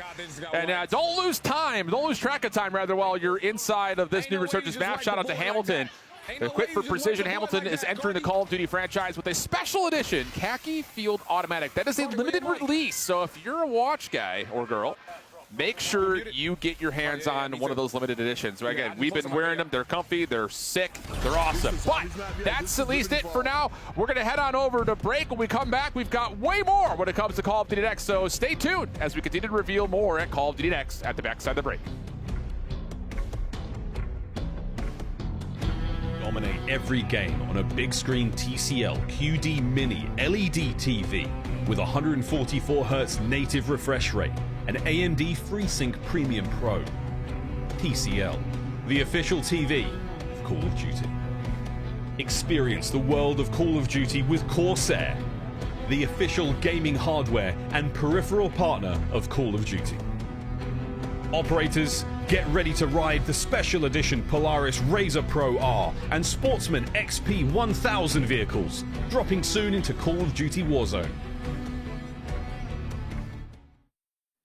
Ladies and gentlemen, welcome back. Jason, Francesco, welcome back. We've got more Warzone intel to get through. Jason, we saw a peek at this in the live gameplay, but there are some changes coming to how perks work in Warzone. It seems to be right in line with the approach we talked about earlier that Raven is prioritizing the Warzone experience with gameplay updates. What have you guys been cooking on perks? Yeah, we are continuing to restructure and update perks across Warzone to create a more balanced experience while focusing on player agency that will fit a variety of gameplay styles. We have the tack sprint going to the sprinter perk. We talked about that earlier. That's also going to be bringing in some elements of gung-ho, which is really exciting. We also have the ghost perk, which will now hide players from advanced UAVs at the cost of a less forgiving movement situation. And also we can't forget the all-new adaptive perk that merges old elements from previous perks like Resolute and Reflex into a brand new perk, giving you the edge in sticky situations. Damn. Okay. Absolutely. Jason, sounds like we've got to make some pretty serious choices as players when it comes to our loadout now. Yeah, across the board, we've cleaned up perks so that are either redundant or were just rarely used. Our data showed that not enough of them were leading to meaningful loadout decisions. So when it comes to looking at those perk categories, we are looking at like the tracker and survivor perks going to slot 3 or the alertness perk going to slot 2. And we believe some of those perk categorization changes are going to lead to more impactful and balanced loadout decisions. Jason, with a game like Black Ops 7, we got new toys, new gear, new lethals, new tacticals. It feels like we're thinking a little bit more strategically about what is coming to Warzone. We haven't just thrown all the toys in right away, right? Yeah, we want to bring what makes sense into Warzone. We want to make sure it fits the modes, the gameplay. The first thing we're bringing over is the needle drone. So the needle drone will be replacing the impact grenades. It is still an impact explosive, but it's providing a little bit more utility for players. They will be able to do manual control and detonations. This one's really fun. We've had a lot of fun with this in playtest. You can get some fun moments out of it. We also have the pinpoint grenade. You can consider this one sort of a snapshot 2.0. It will shoot out tags that'll be longer duration, multiple pulses, and if you're one of the unfortunate people who gets tagged, you have to choose of, am I going to run out the timer or am I going to be vulnerable, take out the tag, and try to get to safety? Choices, choices, choices. As players, we love it. Francesco, what's your favorite tactical? I gotta go with the Phantom Signal. It's the first tactical that's Warzone only. And it's going to cause up to 3 enemies in a 40-meter radius to emit directional sound. It's going to create a lot of chaos in the battle and some really cool moments. And scrambling the HUD, right? Yes. Yeah. Well, okay, go. All right, Jason, let's talk about field upgrades because there are some great ones coming. Yeah, we have to talk about the Echo unit. It is creating a hologram that mimics the operator in almost every way. Their skin, their stance, their weapon. It's a upgrade to the inflatable decoy in a lot of ways, and it will get you. It has gotten me many times in our playtest. I've seen it getting people, here at Next already in gameplay, but I've heard the Warzone teams talking about how there are more opportunities for counterplay in this chapter. What can you give us some examples? Yeah, the teams really want to go after more intentional counterplay, right? So starting off, we have the smoke grenades, which will extinguish the fire from a Molotov.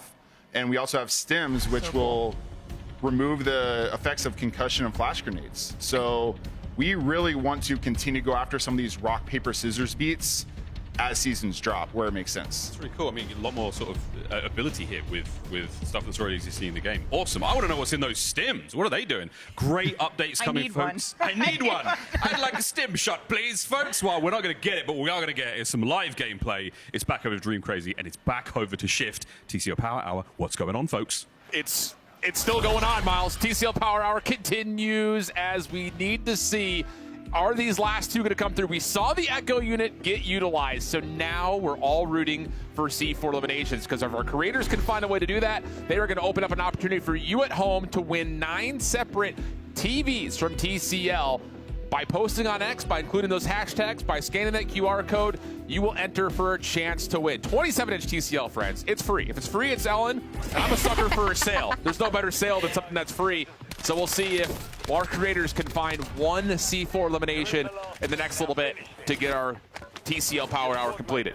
Free, it's me, but holy smokes. Are we talking about smokes that negate Molotov damage? That was an amazing segment about some of the changes that's coming to Warzone in terms of tactical and utilities, using a stim to basically remove the effects of a stun. Absolutely amazing stuff. And it's not just like, the thing that I've really found inspiring, like hearing from the devs, whether it be behind the scenes or in specific, like the segments that they're built in to talk about the things that they really feel proudful of. It's everything that comes with the word intentional. It comes with the word improved. Like, this is, I think, an effect that comes with the ability to look directly at what you just did in this last year for Black Ops 6 and say, you know what? That perk, a little redundant. That perk, not all that well used. This ability, this could be better, and then immediately be able to affect it. And I just love that ability to just completely rubber band and come back to what the community has said in the last 365 and come out with something that feels fresh, new, and just absolutely unbelievable. So as you start to get ready for the beta, make sure you stay hungry. Little Caesars, the official pizza of Call of Duty, as we see another Warzone victory take place. Legends is surprised. He's like, wait, that's the last team? It's like these players are getting so locked in. It's just, you don't even realize sometimes. You just want to go around the map and fly around, get into that flow state. As you mentioned, the developers intentionally placing every single tree even to make it perfect for our players. They are listening to the community feedback, and we are coming out with a really great product. And so far, we've seen a ton of absolutely wild plays throughout Call of Duty Next. So we're going to take a moment to check out today's top plays presented by AMD.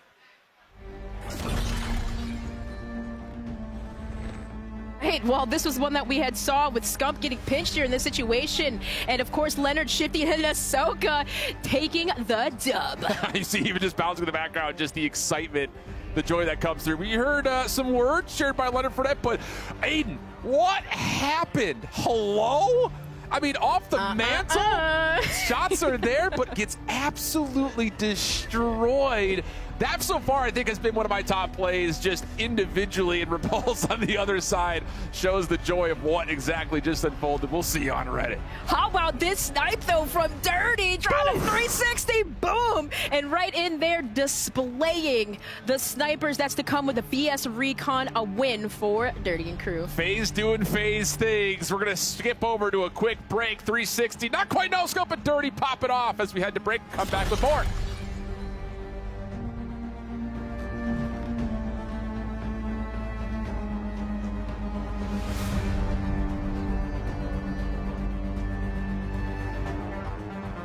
You're invited to the Little Caesars Call of Duty Challenge. Open the Little Caesars app, accept and complete the challenge. You might win a copy of the new Call of Duty Black Ops 7. You'll also be entered for a chance to win the grand prize, a trip to an Activision studio to squad up with George Kittle in a 1-hour epic Call of Duty battle. Complete the Little Caesars Call of Duty Challenge today. We are back with our developers because it's time to talk about the iconic Verdansk. Welcome, Assistant Creative Director Carl Beauregard from Beanox. Carl, what can you share us on the updates coming to Verdansk? A lot, actually. But first, I just want to say that I'm really grateful to be here to represent so many great people who are working on Verdansk across the world. Now, together, we love Verdansk, just like our players. And we really wanted to make sure that for Season 1, we deliver really impactful changes to the map. So, together, Beanox, Raven, and High Moon, we've delivered not one, but two major point of interest. The first one is a brand new signal station, and the latter is a remastered factory. Well, I think we're infilling as we speak, but let's take a look at the updated TAC map. TAC map, there they are. Very first look at Signal Station coming to Verdansk. Carl, we'll start with Signal Station. Tell us about this one. Yeah, it's brand new, modern, clean. It's an eye-popping addition to the map.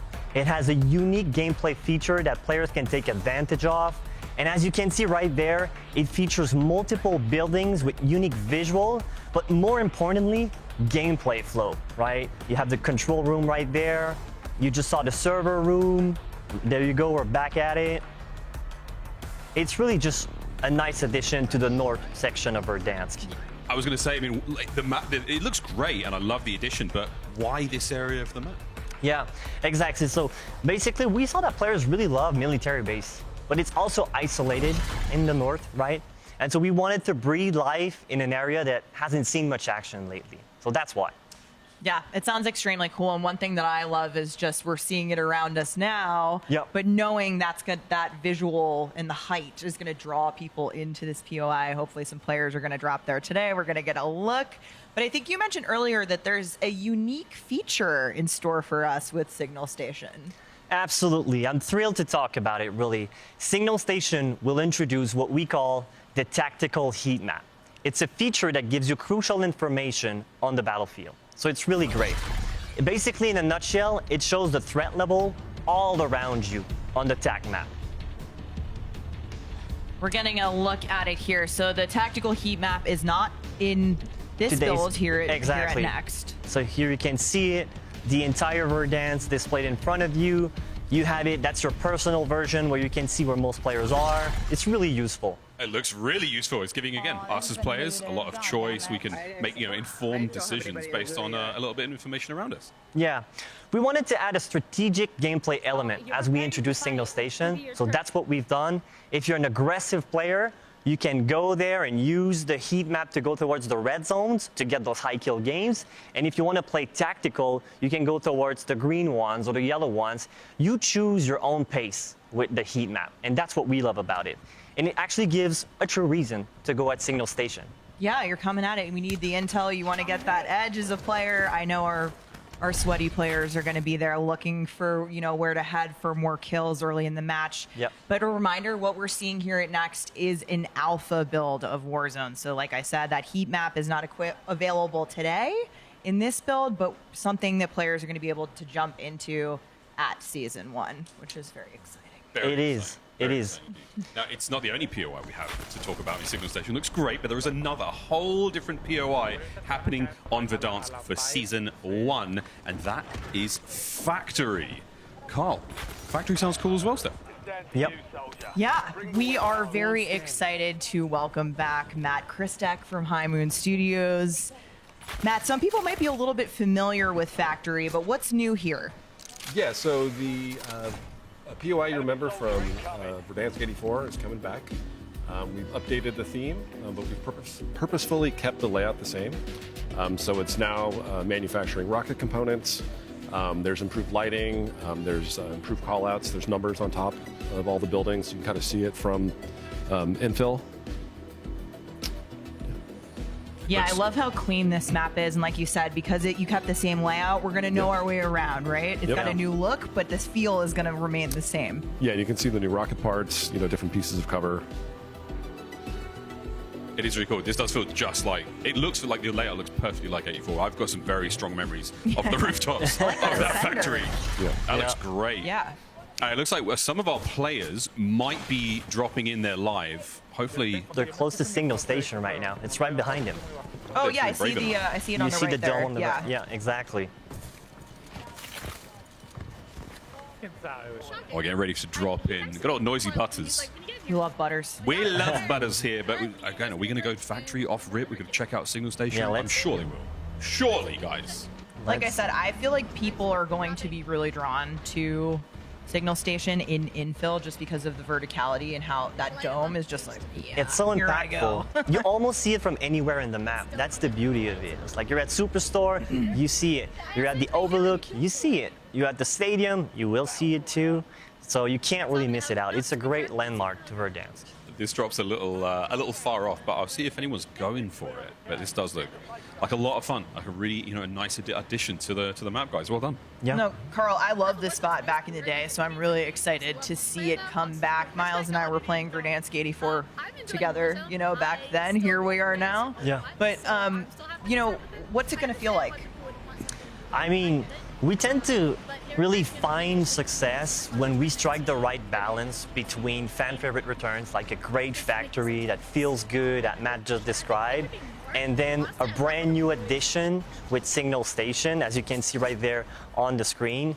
The beauty of them right now is they're both sharing a similar art direction, so they feel connected visually. So I think at the end of the day, those two additions will really help Verdansk, and that's what we wanted as we look at this map and we wanted to have a beautiful future, right? Yeah. Now, like I said before, keep in mind alpha build. This is an alpha build of Season 1, so some things might be changing between now and when players can play it at Season 1 launch. And you guys are looking for feedback on this too here at Next, which is awesome. So we might even see some changes, right? Absolutely. You may see some changes in the future. It's normal. We're looking for feedback here at Call of Duty Next. So we're just very proud of what we've accomplished so far, and we can't wait to see what players do with it. Guys, can't wait to see the real deal when it comes to Warzone in Season 1. But for now, let's check back in on the TCL Power Hour with our casters. Miles, thanks so much. Yes, we can confirm that all 9 of our conditions of the TCL Power Hour have been completed, which means 9 lucky folks at home will receive a 27-inch TCL QD LED monitor. Thanks, of course, to TCL. Wow, Dream Crazy. Like we said, if it's free, it's us. Hey, yeah, and that's amazing, too. Thank you so much to our players for getting those challenges done. Absolutely. A little bingo shout happened. We went over, we confirmed it. Yep, C4 elimination had happened. So, again, make sure you keep your eye out for it, as if you were part of all the signups, you may be eligible to win one of those. But now, let's get back to the studio with our devs. Thank you very much, squad. Oh, we get close every single time with that TCL Power Hour. Okie dokie. Wow, Season 1 sounds like it's going to be big for Warzone. Personally, really looking forward to using some of that needle drone. I'm a big fan. Lawrence Metten from Treyarch is back, joining Jason Rhodey now from Raven. And if you know, Lawrence loves a camo. What have we got, man? I keep hearing this, Lawrence. Yeah, well, I mean, have we mentioned this game's got camos? Warzone's got a dedicated camo track, just like it did last year, but it's 16 all-new Mastery camos. Really excited to show them off. Our weapons team has been going above and beyond and really breaking out all the tricks for these Mastery camos. I think this is one of the loudest reactions we got when it came to the creator reveal. So Golden Damascus. That's crazy. That's popping. New take on a classic. I love this one. Starglass is really cool. It feels like the color kind of shifts depending on the light that's hitting it. Looks green here, looks bluish here. Really cool. It's a really nice two-tone vibe going on. That's really fun. And Jason, I think this is your favorite. Yeah, I've made it no secret that this is the one I will be grinding for. Absolute Zero looks fantastic. No sleep till Absolute Zero. No sleep, not necessary. Love that translucent barrel, but look at Apocalypse. This is mean. Gnarly. And I mean, like all final tier Mastery camos, wait till you see this thing when it gets fired. Oh. Wow. High caliber guns, super fun. Automatic guns, fun to fire with. And this one changes as you play and as you shoot. This looks amazing. This is fantastic. But what about camo tracking, Jason? Got an MP in Warzone? Yeah, I'm stoked to have challenge tracking and the camo hub coming over to Warzone with launch of Season 1. Awesome news. Now, Lawrence, tell us about global progression and Warzone, because I think this is happening, and I think players should be really excited. Yeah, I mean, we've mentioned it leading up to this moment quite a few times. This is a truly connected game. Wherever you are playing, you are progressing. We have Classic Prestige in Warzone. We're going to have Weapon Prestige in Warzone for the first time. Weekly challenges in Warzone. A calling card, 100%er grind.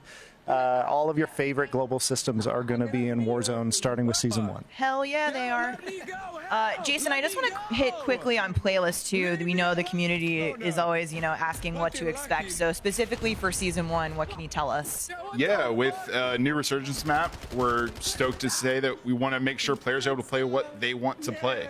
So we will have both Haven's Hollow and Rebirth Island available across all squad sizes in a rotation playlist at Season 1 launch. Sick. Jason, for the competitive folks among us, can I ask about Warzone rank play? Is it happening? I think I can tell you that Warzone rank play will be coming alongside multiplayer in Season 2. Really excited to share more about what's coming to both Warzone ranked and MP ranked as we get closer to Season 2 launch. Well, thank you so much, Lawrence, Jason, Carl, Matt, Francesco. There's so much to look forward to in the upcoming chapter of Warzone. Oh, man. This was sick. So cool. Like, Warzone Season 1's going to be insane. There's so much going on. But, Steph, we're not done. I see that there is also something we have to talk about. There is a small secret you want to share with the community. The rumors are true, Miles, because I do have a secret that I would like to share with the community. Because remember back in June, after the Black Ops 7 confirmation, you and we did an episode of the COD Pod. Yes. Yeah. Yeah, where we Shout out to the COD Pod. Shout out to the COD Pod. No, straight. First up, like, comment, and subscribe. Like, for real. Check that out. But there was a shot from the teaser that got the community, let's say, pretty excited. Yeah, okay. Where are you going with this? And I said, hey, this is indeed a shot from the upcoming Black Ops 7 co-op campaign, right? Yeah. So that's the truth. This is campaign gameplay. Yeah. This is Avalon. Yeah. But what if I told you that two things can be true at once? So I am happy to officially confirm that we are bringing a bold new experience to Warzone in the spring, inspired by the original Blackout and set on Avalon. Shut the front door, Blackout, baby! We're back! I've got some incredible memories of Blackout with my friends. I do know where you were going with that one. I punked you. I'm so sorry, but I am so excited to talk about this. And I'm not even done with announcements because the Warzone team is bringing the heat. We have a refreshed take on Rebirth Island coming to Resurgence in early 2026, and we're keeping the home of Battle Royale fresh with more updates coming to Verdansk in the spring. Okay. And with the arrival of our new experience on Avalon, we'll be running both the classic Battle Royale experience on Verdansk and this new mode on Avalon simultaneously. So we're giving Warzone players more options on how they want to play. Okay, this is a lot. This is a lot, Steph. Stay tuned for more information on these in the next year. I can't wait to see what the new Blackout looks like, folks. Spring 2026. It is going to be a banger. Up next, though, we have got Call of Duty Mobile live from Las Vegas. Don't go anywhere. The official CPU and GPU partner of Black Ops 7. Share the wins. Elgato, the official streaming partner of Call of Duty. Herman Miller.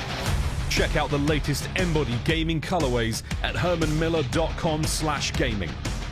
Xfinity customers get early access to the Black Ops 7 open beta. Visit xfinity.com/rewards to claim your code today.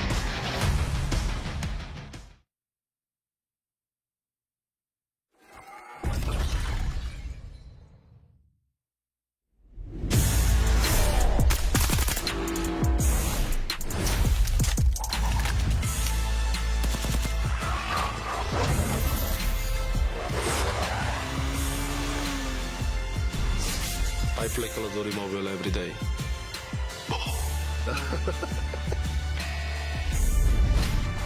Congratulations to Call of Duty Mobile on 6 amazing years, and I look forward to seeing you all in the game next season.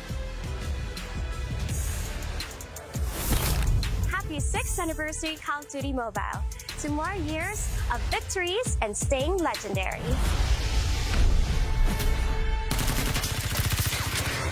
happy 6th anniversary to Call of Duty Mobile. Because if it hadn't launched in 2019, I don't know where I would be today. Feliz 6º aniversario a Call of Duty Mobile.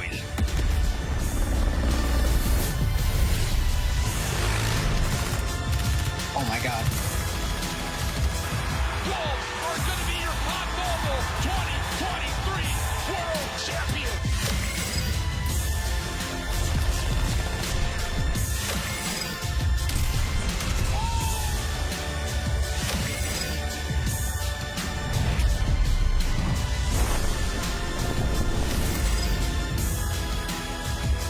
Ladies and gentlemen, we have this fully maxed out the Mythic Sophia character skin.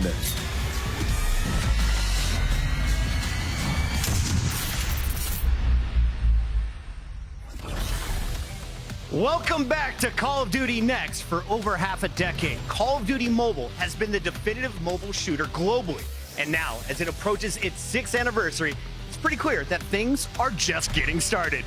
I'm talking new gameplay, improvements with new collaborations, and the return of fan-favorite content, and even a brand new way to play. All this and more is coming up today. But before we dive into the future of Call of Duty Mobile, let's keep up with the good vibes going as we have iHeartRadio helping us out to celebrate 6 years with the official radio station on the free iHeart app. Not only are they bringing you the songs and sounds that level up your game, iHeartRadio is helping us reward players with $1.5 million worth of COD COD points. Some serious money, guys. Now here's the deal. See that code below? Scan it right now, and you'll stream the official radio station on the iHeart app. Each scan of the QR code and each view of the stream counts towards the progress bar down below. So once we reach 100%, we will be rewarding the COD community with $1.5 million worth of COD points. Serious money, a lot of serious stuff to talk about, but joining me to share all of the big news, all of the big things happening on the small screen, we have Matt Lewis, Vice President at Solid State Studios, and Leo Yao, Head of Timmy J3 Studio. Gentlemen, thanks for coming. Can you tell me, what are we about to see? What's going down in COD? Yeah, we really got a lot to talk about today. 6th anniversary, new limited time modes, the return of some classics, and towards the end, something pretty special. Should be fun.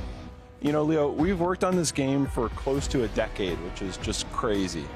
And I feel like while we've tried throughout the years some really different things, different experiments, one of the through lines, the consistent elements, has just been making sure we're just a definitive AAA mobile shooter. Yeah, to me, the core of Call of Duty in general is movement and gunplay. Early on in development, we spent over a year perfecting the feel of firing so many play tests. But we need it to be perfect. An AK needs to feel like an AK, a kilo needs to feel like a kilo, and Orden should feel like an Orden. Getting that Call of Duty feeling right off mobile, what took years to perfect. You guys definitely did perfect it, and I love that you focused on the fundamentals. When you zoom out, though, what I love about COD is how it embodies kind of the best of so many eras of the Call of Duty franchise, all in one title. But this game has so much more than that, doesn't it? Yeah, the cross-franchise collection is just so special. You know, we have gameplay, I think, from like a dozen different COD titles, plus a bunch of... It is. It's just crazy. And like when you think of the hit list, you can load into MP, Crash, to Hacienda, to Nuketown, to Terminal. It's just incredible. It's the same for BR too. BR is also awesome. We have these amazing originals like Isolated, and on top of that, just classic bangers like Alcatraz and Blackout. Yeah, what makes me feel the most proud is the original maps and mods we've created for COD. But I also think the real magic comes when we take the classics and reimagine them for our players. And one of our biggest and boldest gameplay experience in our history, an experience that follows this recipe, is actually in development now. That's pretty incredible news, and I can't wait to hear more about this later. Now, obviously, I can't help but notice that some of the weapons we're seeing these creators playing with today, these, of course, are the famous legendary and mythic weapons, right, guys? So Call of Duty Mobile fans are super excited to see these guns back in it. But what else is in store on that front? Operator skins and weapons blueprints in Call of Duty Mobile are a huge source of pride for us. Behind the scenes, Timmy and Activision have an incredible teams of artists constantly working on new content. we've been dedicated to making amazing blueprints and skins player can earn for free in-game from the very beginning. We really want everyone to earn cool stuff just by playing. Yeah, making sure playing is really rewarding and that the cosmetics, they allow you to express yourself, it's a really fundamental, important part of what COD-M is. We get a lot of love, especially for the Mythic and Legendaries, and we're super pumped to actually be bringing back one of beloved Mythic Operator very soon. Wait, so it's not just a skin, a Mythic Operator returning. Any teasers, any hints here, Matt? Not quite yet, but soon. Soon. Fine, guys. Okay, so you're staying true on the AAA mobile shooter front, staying with your roots of combining the best of the past along with the boldest gameplay experiences ever to come to COD-M. It's been fantastic stuff. But can we dive a little bit deeper into the upcoming season of Call of Duty Mobile? I'll see you on the other side of this trailer, ladies and gentlemen.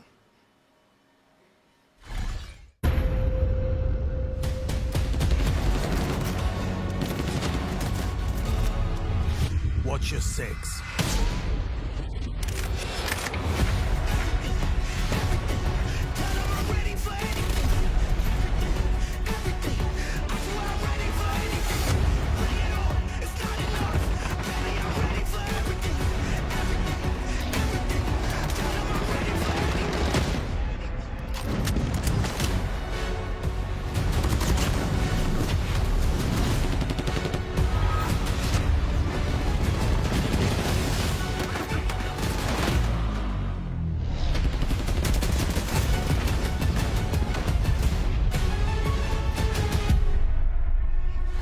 Oh, that's got me fired up. We are now joined by Elizabeth Burr, Senior Director at Solid State Studios, and Jeffrey Gullett, of course, the co-head of Call of Duty Mobile at Solid State Studios. Hey, guys, welcome to the show. How are we feeling? Awesome. Glad to be here. This has been so much fun, and we've got a lot to talk about with the new season coming up, so give us the scoop. What are we looking forward to?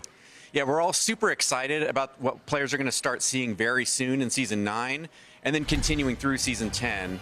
We've also got some officially celebrate our 6th anniversary for Season 11, but we wanted to extend the celebration by bringing back classic maps and modes that delivered meaningful gameplay changes. For example, the Battle Royale map Isolated at Night, which hasn't been in the game since 2021, is making a huge return. There's also the return of the night maps Hackney Yard, Summit, and Crash, which is something players have been experienced briefly back in 2020, but content like this has been in demand for a while now, and we're bringing them back so new fans can find out what all the hype was about. We're also adding the much sought-after Going Dark Battle Pass to the Battle Pass Vault in Season 10. Yeah, and Season 9 is a really fun season since we got to celebrate Halloween, and you know Call of Duty loves to celebrate Halloween. Oh, yeah. Yeah. So the much-loved Haunted Hacienda makes a return, plus Pumpkin Confirmed, an Attack of the Undead modes, and we also have the Super Infected playlist that will be live as well. But of course, the big Season 9 news is our collaboration with WWE superstars Alexa Bliss and Undertaker. They're joining COD-M as original operators, so they have their own voiceover, and we incorporated our motion capture technology to emulate their celebrated moves. We also have the Extreme Rules limited time WWE mode, where players can become Undertaker or Alexa Bliss and use their signature finishers to take down opponents. This is awesome. I mean, anyone who's ever owned a trampoline has dreamt of doing a Tombstone pile driver. I can do it on my cell phone now in Call of Duty Mobile. Alexa Bliss, though, this is what a lot of the new fans are fired up for. Her finisher in-game is nasty. The motion capture, what we're seeing right on screen here, this is one of the coolest things that happens in the Call of Duty franchise, and I love that we're seeing it in your game.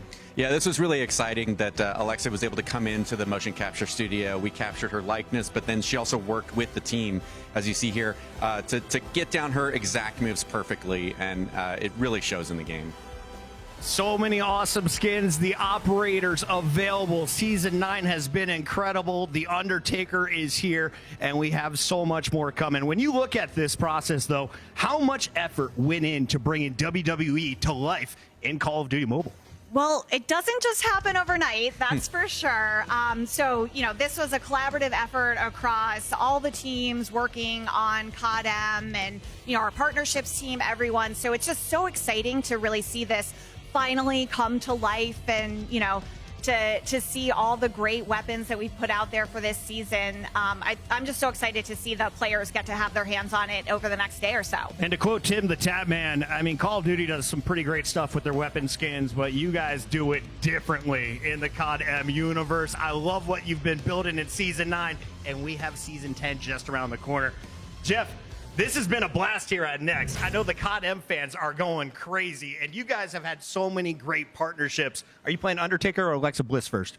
I'd probably go with Alexa. She's just so cool. I love her. I love her moves, and she's just so funny. It's really great. Play in pain. Absolutely. Play in pain. Elizabeth, though, that is not the only partnership we have done. You guys have done so much in this world. Can you tell me about some of the other things you've worked on? I know. We've really been having a lot of fun with our in-game content. We had 7 Deadly Sins and Gundam. We had Ronald Acuna's La Bestia bat in the game. And, we just celebrated the launch of Mythic Dark Shepherd with DJ Zed, just a couple weeks ago. So it's so fun getting to surprise players with these different collabs. But we're also, making sure that they still feel really true to Call of Duty Mobile. Oh, man, I can't wait to see what's next. Let's take a quick look at Season 9 Midnight Rumble hitting Call of Duty Mobile this week.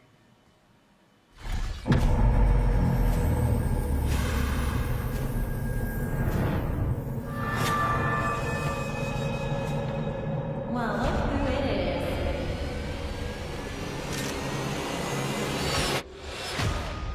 Are you brave enough to come play with me?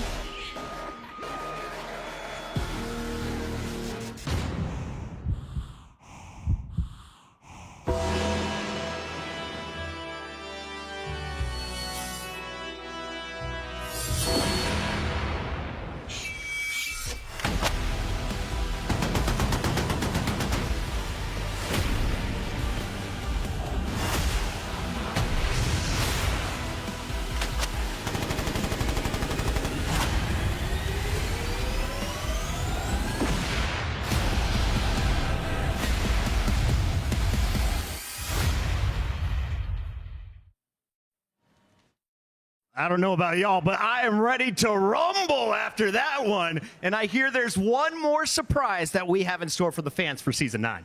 There is, and I think you're really going to like this one. So as part of our 6th year celebration happening this fall, we wanted to bring back the GOAT of Mythic operators. I mean, the GOAT of Call of Duty.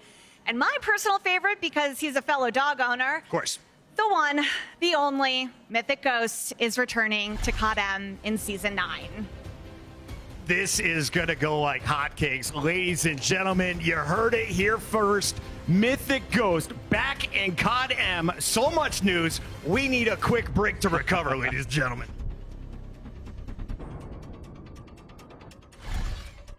Stream Call of Duty Mobile Radio on the free iHeartRadio app for the songs and sounds that level you up. Every station star and every next broadcast view helps unlock $1.5 million of COD M COD points for the entire community. So lock in, get listening, and level up together. Eligible territories only while supplies last. You're invited to the Little Caesars Call of Duty Challenge. Open the Little Caesars app, accept and complete the challenge. You might win a copy of the new Call of Duty Black Ops 7. You'll also be entered for a chance to win the grand prize, a trip to an Activision studio to squad up with George Kittle in a 1-hour epic Call of Duty battle. Complete the Little Caesars Call of Duty Challenge today. Stock up on COD points. The Call of Duty mobile web store has everything you need. Score extra every time. Get bonus COD points with every purchase. Don't miss out. Log into the web store using your Call of Duty mobile ID and snag your free gift. No purchase needed. Visit the Call of Duty mobile web store now. Welcome back. It looks like that iHeartRadio progress bar is filling up fast, and I am loving the energy from the Call of Duty mobile community today. Okay, so Jeff and Elizabeth, I've been a long-time COD M fan, and I truly love the way this game plays. It sounds like you guys have got some other exciting improvements to share with us, though. What do you have in store? Yeah, we're constantly making improvements to the game to ensure we're delivering the best possible experience for our players. And over the past couple of years, we've been remastering some of our most popular multiplayer maps to improve performance and enhance the graphics. And we've also been implementing new first-person weapon handling animations. Some of the latest weapons, like the Ram 7 and the MG82, already feature these updates, and we're rolling these out to all the weapons over time. And player movement is also getting a big overhaul, as well as everyone should notice more fluid and natural movement across the board. All of these improvements enhance the player immersion, which is why COD-M continues to set such a high bar for graphics and visual fidelity. And we're also always looking for more ways to bring COD-M to more people around the world, because that's, the beauty of mobile. So on top of everything Jeff just mentioned, we're continually looking to open more servers for more regions. And we've done this recently in Africa, which has led to not only more people playing, but led to us launching our first ever live Africa eSports tournament. And now we have a team from Egypt joining the COD-M World Champs. That was fast. Did not take them long to get involved. Let me tell you that. And I can't wait for World Champs. It's going to be even more competition starting just around the corner. But earlier, we talked a lot about the importance of quality and handling of weapons in the game. But this is Call of Duty. So everyone wants to know what weapons are coming soon. Well, we're maintaining our current cadence of adding new weapons as well as adding in a few surprises. So the classic Sten machine gun is coming in a few days to Season 9. Nice. And then later in Season 10, the Einhorn revolving shotgun is being added. Plus the SO-14 marksman rifle from the recent Modern Warfare 2 is going to be coming in Season 11. So that's weapons covered. But let's chat a little bit about the operators. We heard earlier Mythic Ghost is coming back. But I have a feeling that's not all on that front. I know, it's never not just all. We got more. So as Leo mentioned, the level of work and creativity that goes into our Mythics is incredible. We recently launched Mythic Dark Shepherd and have been overwhelmed by the response from our players. And you can bet that after our re-release of Mythic Ghost, you'll hear more about a new face coming to the Mythic roster. More Mythics in the Mythic roster. Well, Jeff and Elizabeth, thank you so much for coming out here today to give us all the scoop on our favorite things in Call of Duty Mobile. They say seeing is believing, so let's throw it to our casters to check out what the mobile creators are up to. Yes, please. Ellen, can I share some testimony? Let me preach for a second. COD Mobile, keep doing what you're doing. I will tell you flat out, friends, if you're a traditional COD player, you need to get your hands on the mobile version. The art design is unbelievable. The nostalgia that comes with the legacy and weapons and maps and modes is right there. And around the corner, like they were alluding towards, do not miss Call of Duty Mobile World Championships. It has been unbelievable the last handful of years, and this year is shaping up to be one of the most extreme World Championships that we've had. So get yourself energized, unleash the beast, and head to Call of Duty Mobile, or Call of Duty.monsterenergy.com to see how you can earn bonus in-game rewards across all Call of Duties. Let's dig into the action. I got to get off my little pulpit here. Elizabeth and Jeff did such a great showcase of what's coming to mobile, but my goodness, the mythic weapons, the operators, everything looks beautiful, Alan, especially the refined of the maps, right? It was just looking beautiful.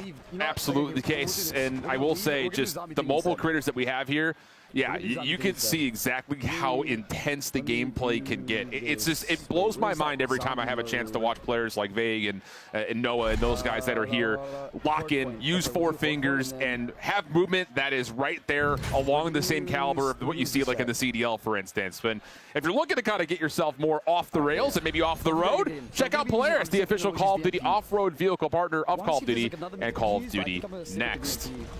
Every time we're talking, you always give us the shouts. It's like beautiful. It's perfect. I'm here for you. And yeah, hey, you got to get locked in. And I will tell you what, and looking at the new skins here and loading into Horde Point, which we know we do love the Halloween themes. And this one, too, the refined raid coming into the mix, as you'd mentioned. It's such a beautiful thing to just be able to load in COD Mobile, get a feel of those legacy maps, and now we got amazing skins coming with it. I think the thing that was really impressive, and this is an organic moment here, friends that are watching, the fact that they were able to show that kind of side-by-side, that slider of what they've done to remaster some of the maps and make them feel more improved, whether that's by some of the visual things that just help it clean up, or more importantly, get that improvement into the graphic quality that a lot of people always look for when it comes to a AAA mobile shooter. So really good stuff. And of course, if you want to see the action better on your own screens, make sure you get yourself a TCL. Experience next level gaming on a TCL QD Mini LED TV. You can save up to $1,200 on a big screen 98-inch TCL TV right now. Yes,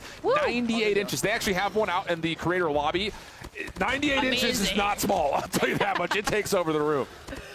Oh, man. Taking a look here, you mentioned that the fluidity, right? Promoting more engagements, but kind of just getting into that.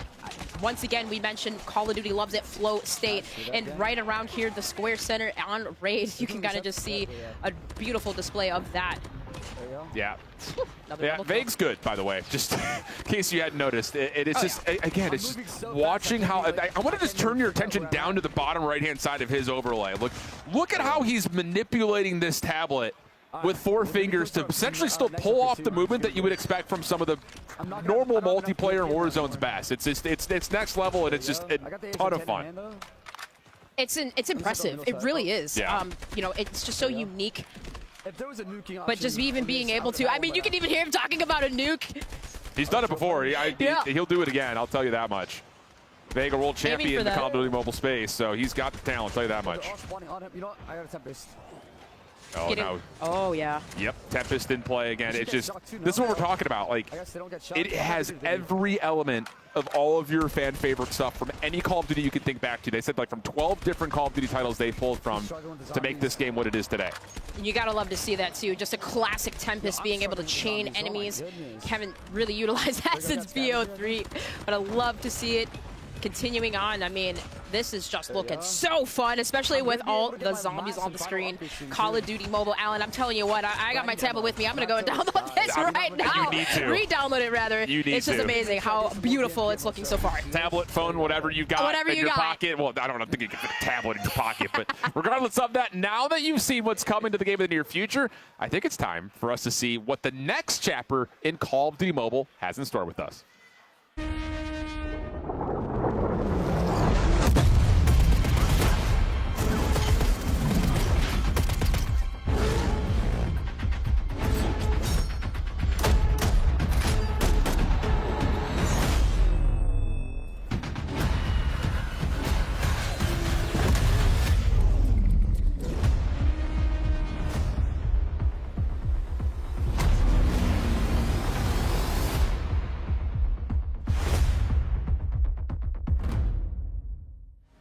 Oh boy, well that trailer is going to get a certain group of the community talking. Gentlemen, this is going to have fans so fired up. We welcome back Matt and Leo to the show.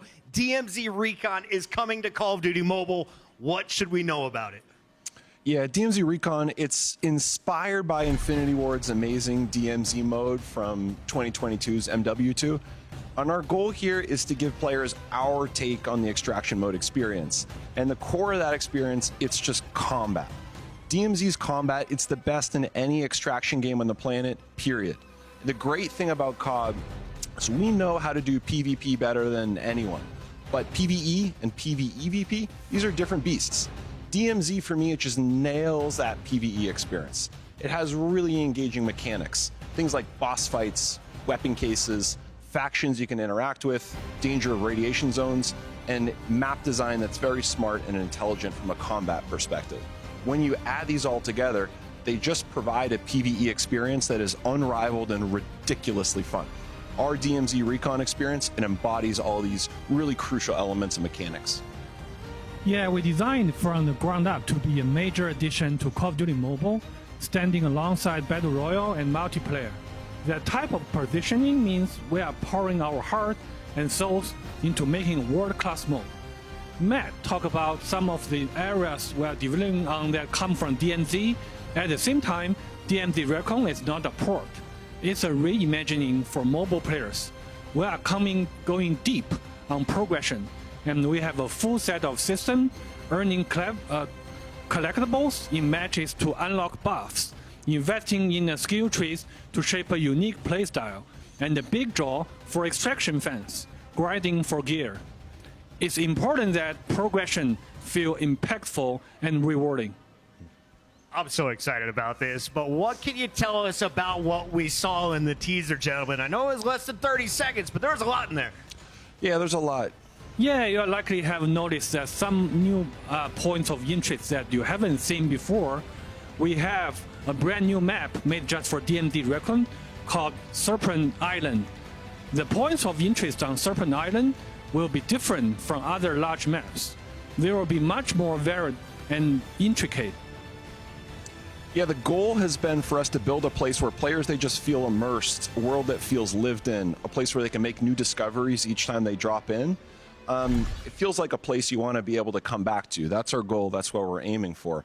And the team, we've been thinking a lot about, zones within the map, making sure they feel unique, making sure they feel things that are, just like separate, distinct, almost like biomes. And to that end, we have unique factions that players can encounter along the way that feel like almost local to those biomes. For us, the goal, it's just really to make it feel more than a map, just a little bit like a world, a place you want to go back to. It definitely looks like that. And for someone that is familiar with DMZ already, how would you say DMZ Recon adds or changes to that formula? Because you said it's not a port. This is a reimagining. Yeah, it's a good question. There are a lot of differences. For us, a port we don't think is the right approach. We want to make sure that it just feels unique and it feels ownable. So one of the areas we thought really a lot about in the spirit of differences was progression. How does what I do in this match carry over to the next? How does my 1,000th match feel different than the 10th? These are really important questions for us. Well, now the big question that everyone is going to be asking in the chat right now, when can players get their hands on it? It's a good question. We don't have a release date just yet. Sorry, fans, but we're really, really hard at work. Like, we have many hundreds of people just pouring our souls into this. We're going to launch as soon as it's ready.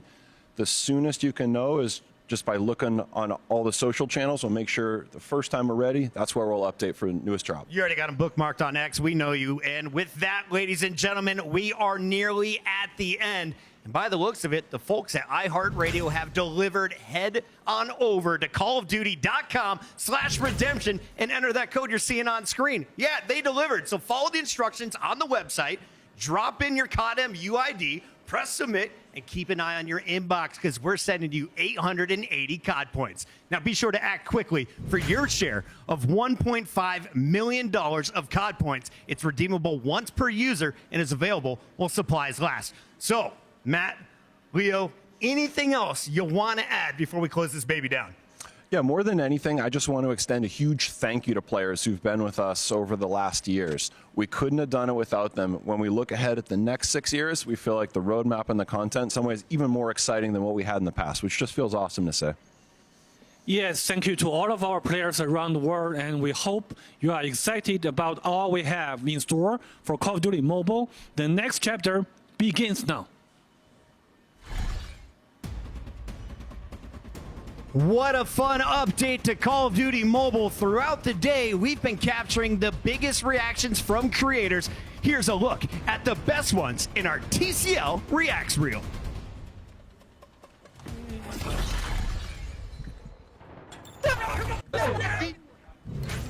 Oh, we had some good moments with the King establishing dominance. This was my favorite duo, the one controller, two bros. They were taking faces. If you're looking for some surprises, though, look no further than the T-Dog Smitty.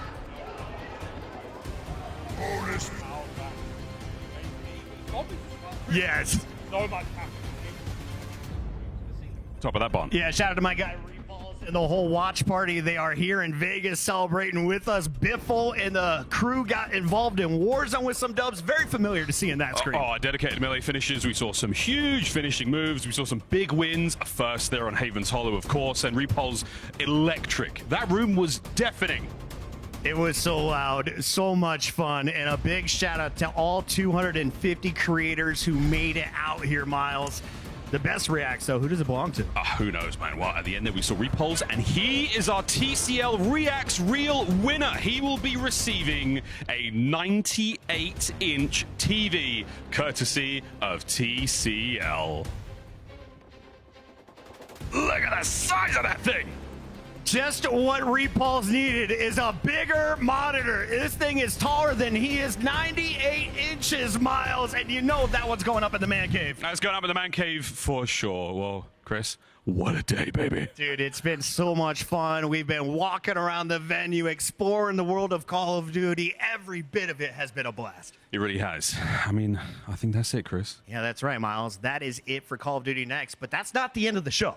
Well, technically, no. That's right. We are moments away from the Code Bowl. Code features 10 military esports teams and your favorite Call of Duty creators competing in Verdansk for the Code Bowl trophy. Stay tuned after this for Black Ops 7 beta codes, the announcement of the Endowment's new pack in Call of Duty Black Ops 7, more rewards, epic gameplay, and to help us raise awareness for the value the veterans bring to the workplace. On behalf of everyone working behind the scenes, thank you so much to the developers who've been pouring their heart and soul into these products, to the production team who put on such an insane event, and of course, the creators for giving us so many epic gameplay moments. Miles, this has been insane. It has been insane. We've Omni moved through 6 upcoming Black Ops 7 beta maps. We took a ride on Old Tessie through the biggest round-based zombies map ever. We dropped into the new Resurgence map, Haven's Hollow, and 2 new POIs to Verdansk, and revealed a new mode coming to COD Mobile. Woo! Now, let's jump into the Call of Duty Endowment Bowl. We'll see you in Black Ops 7.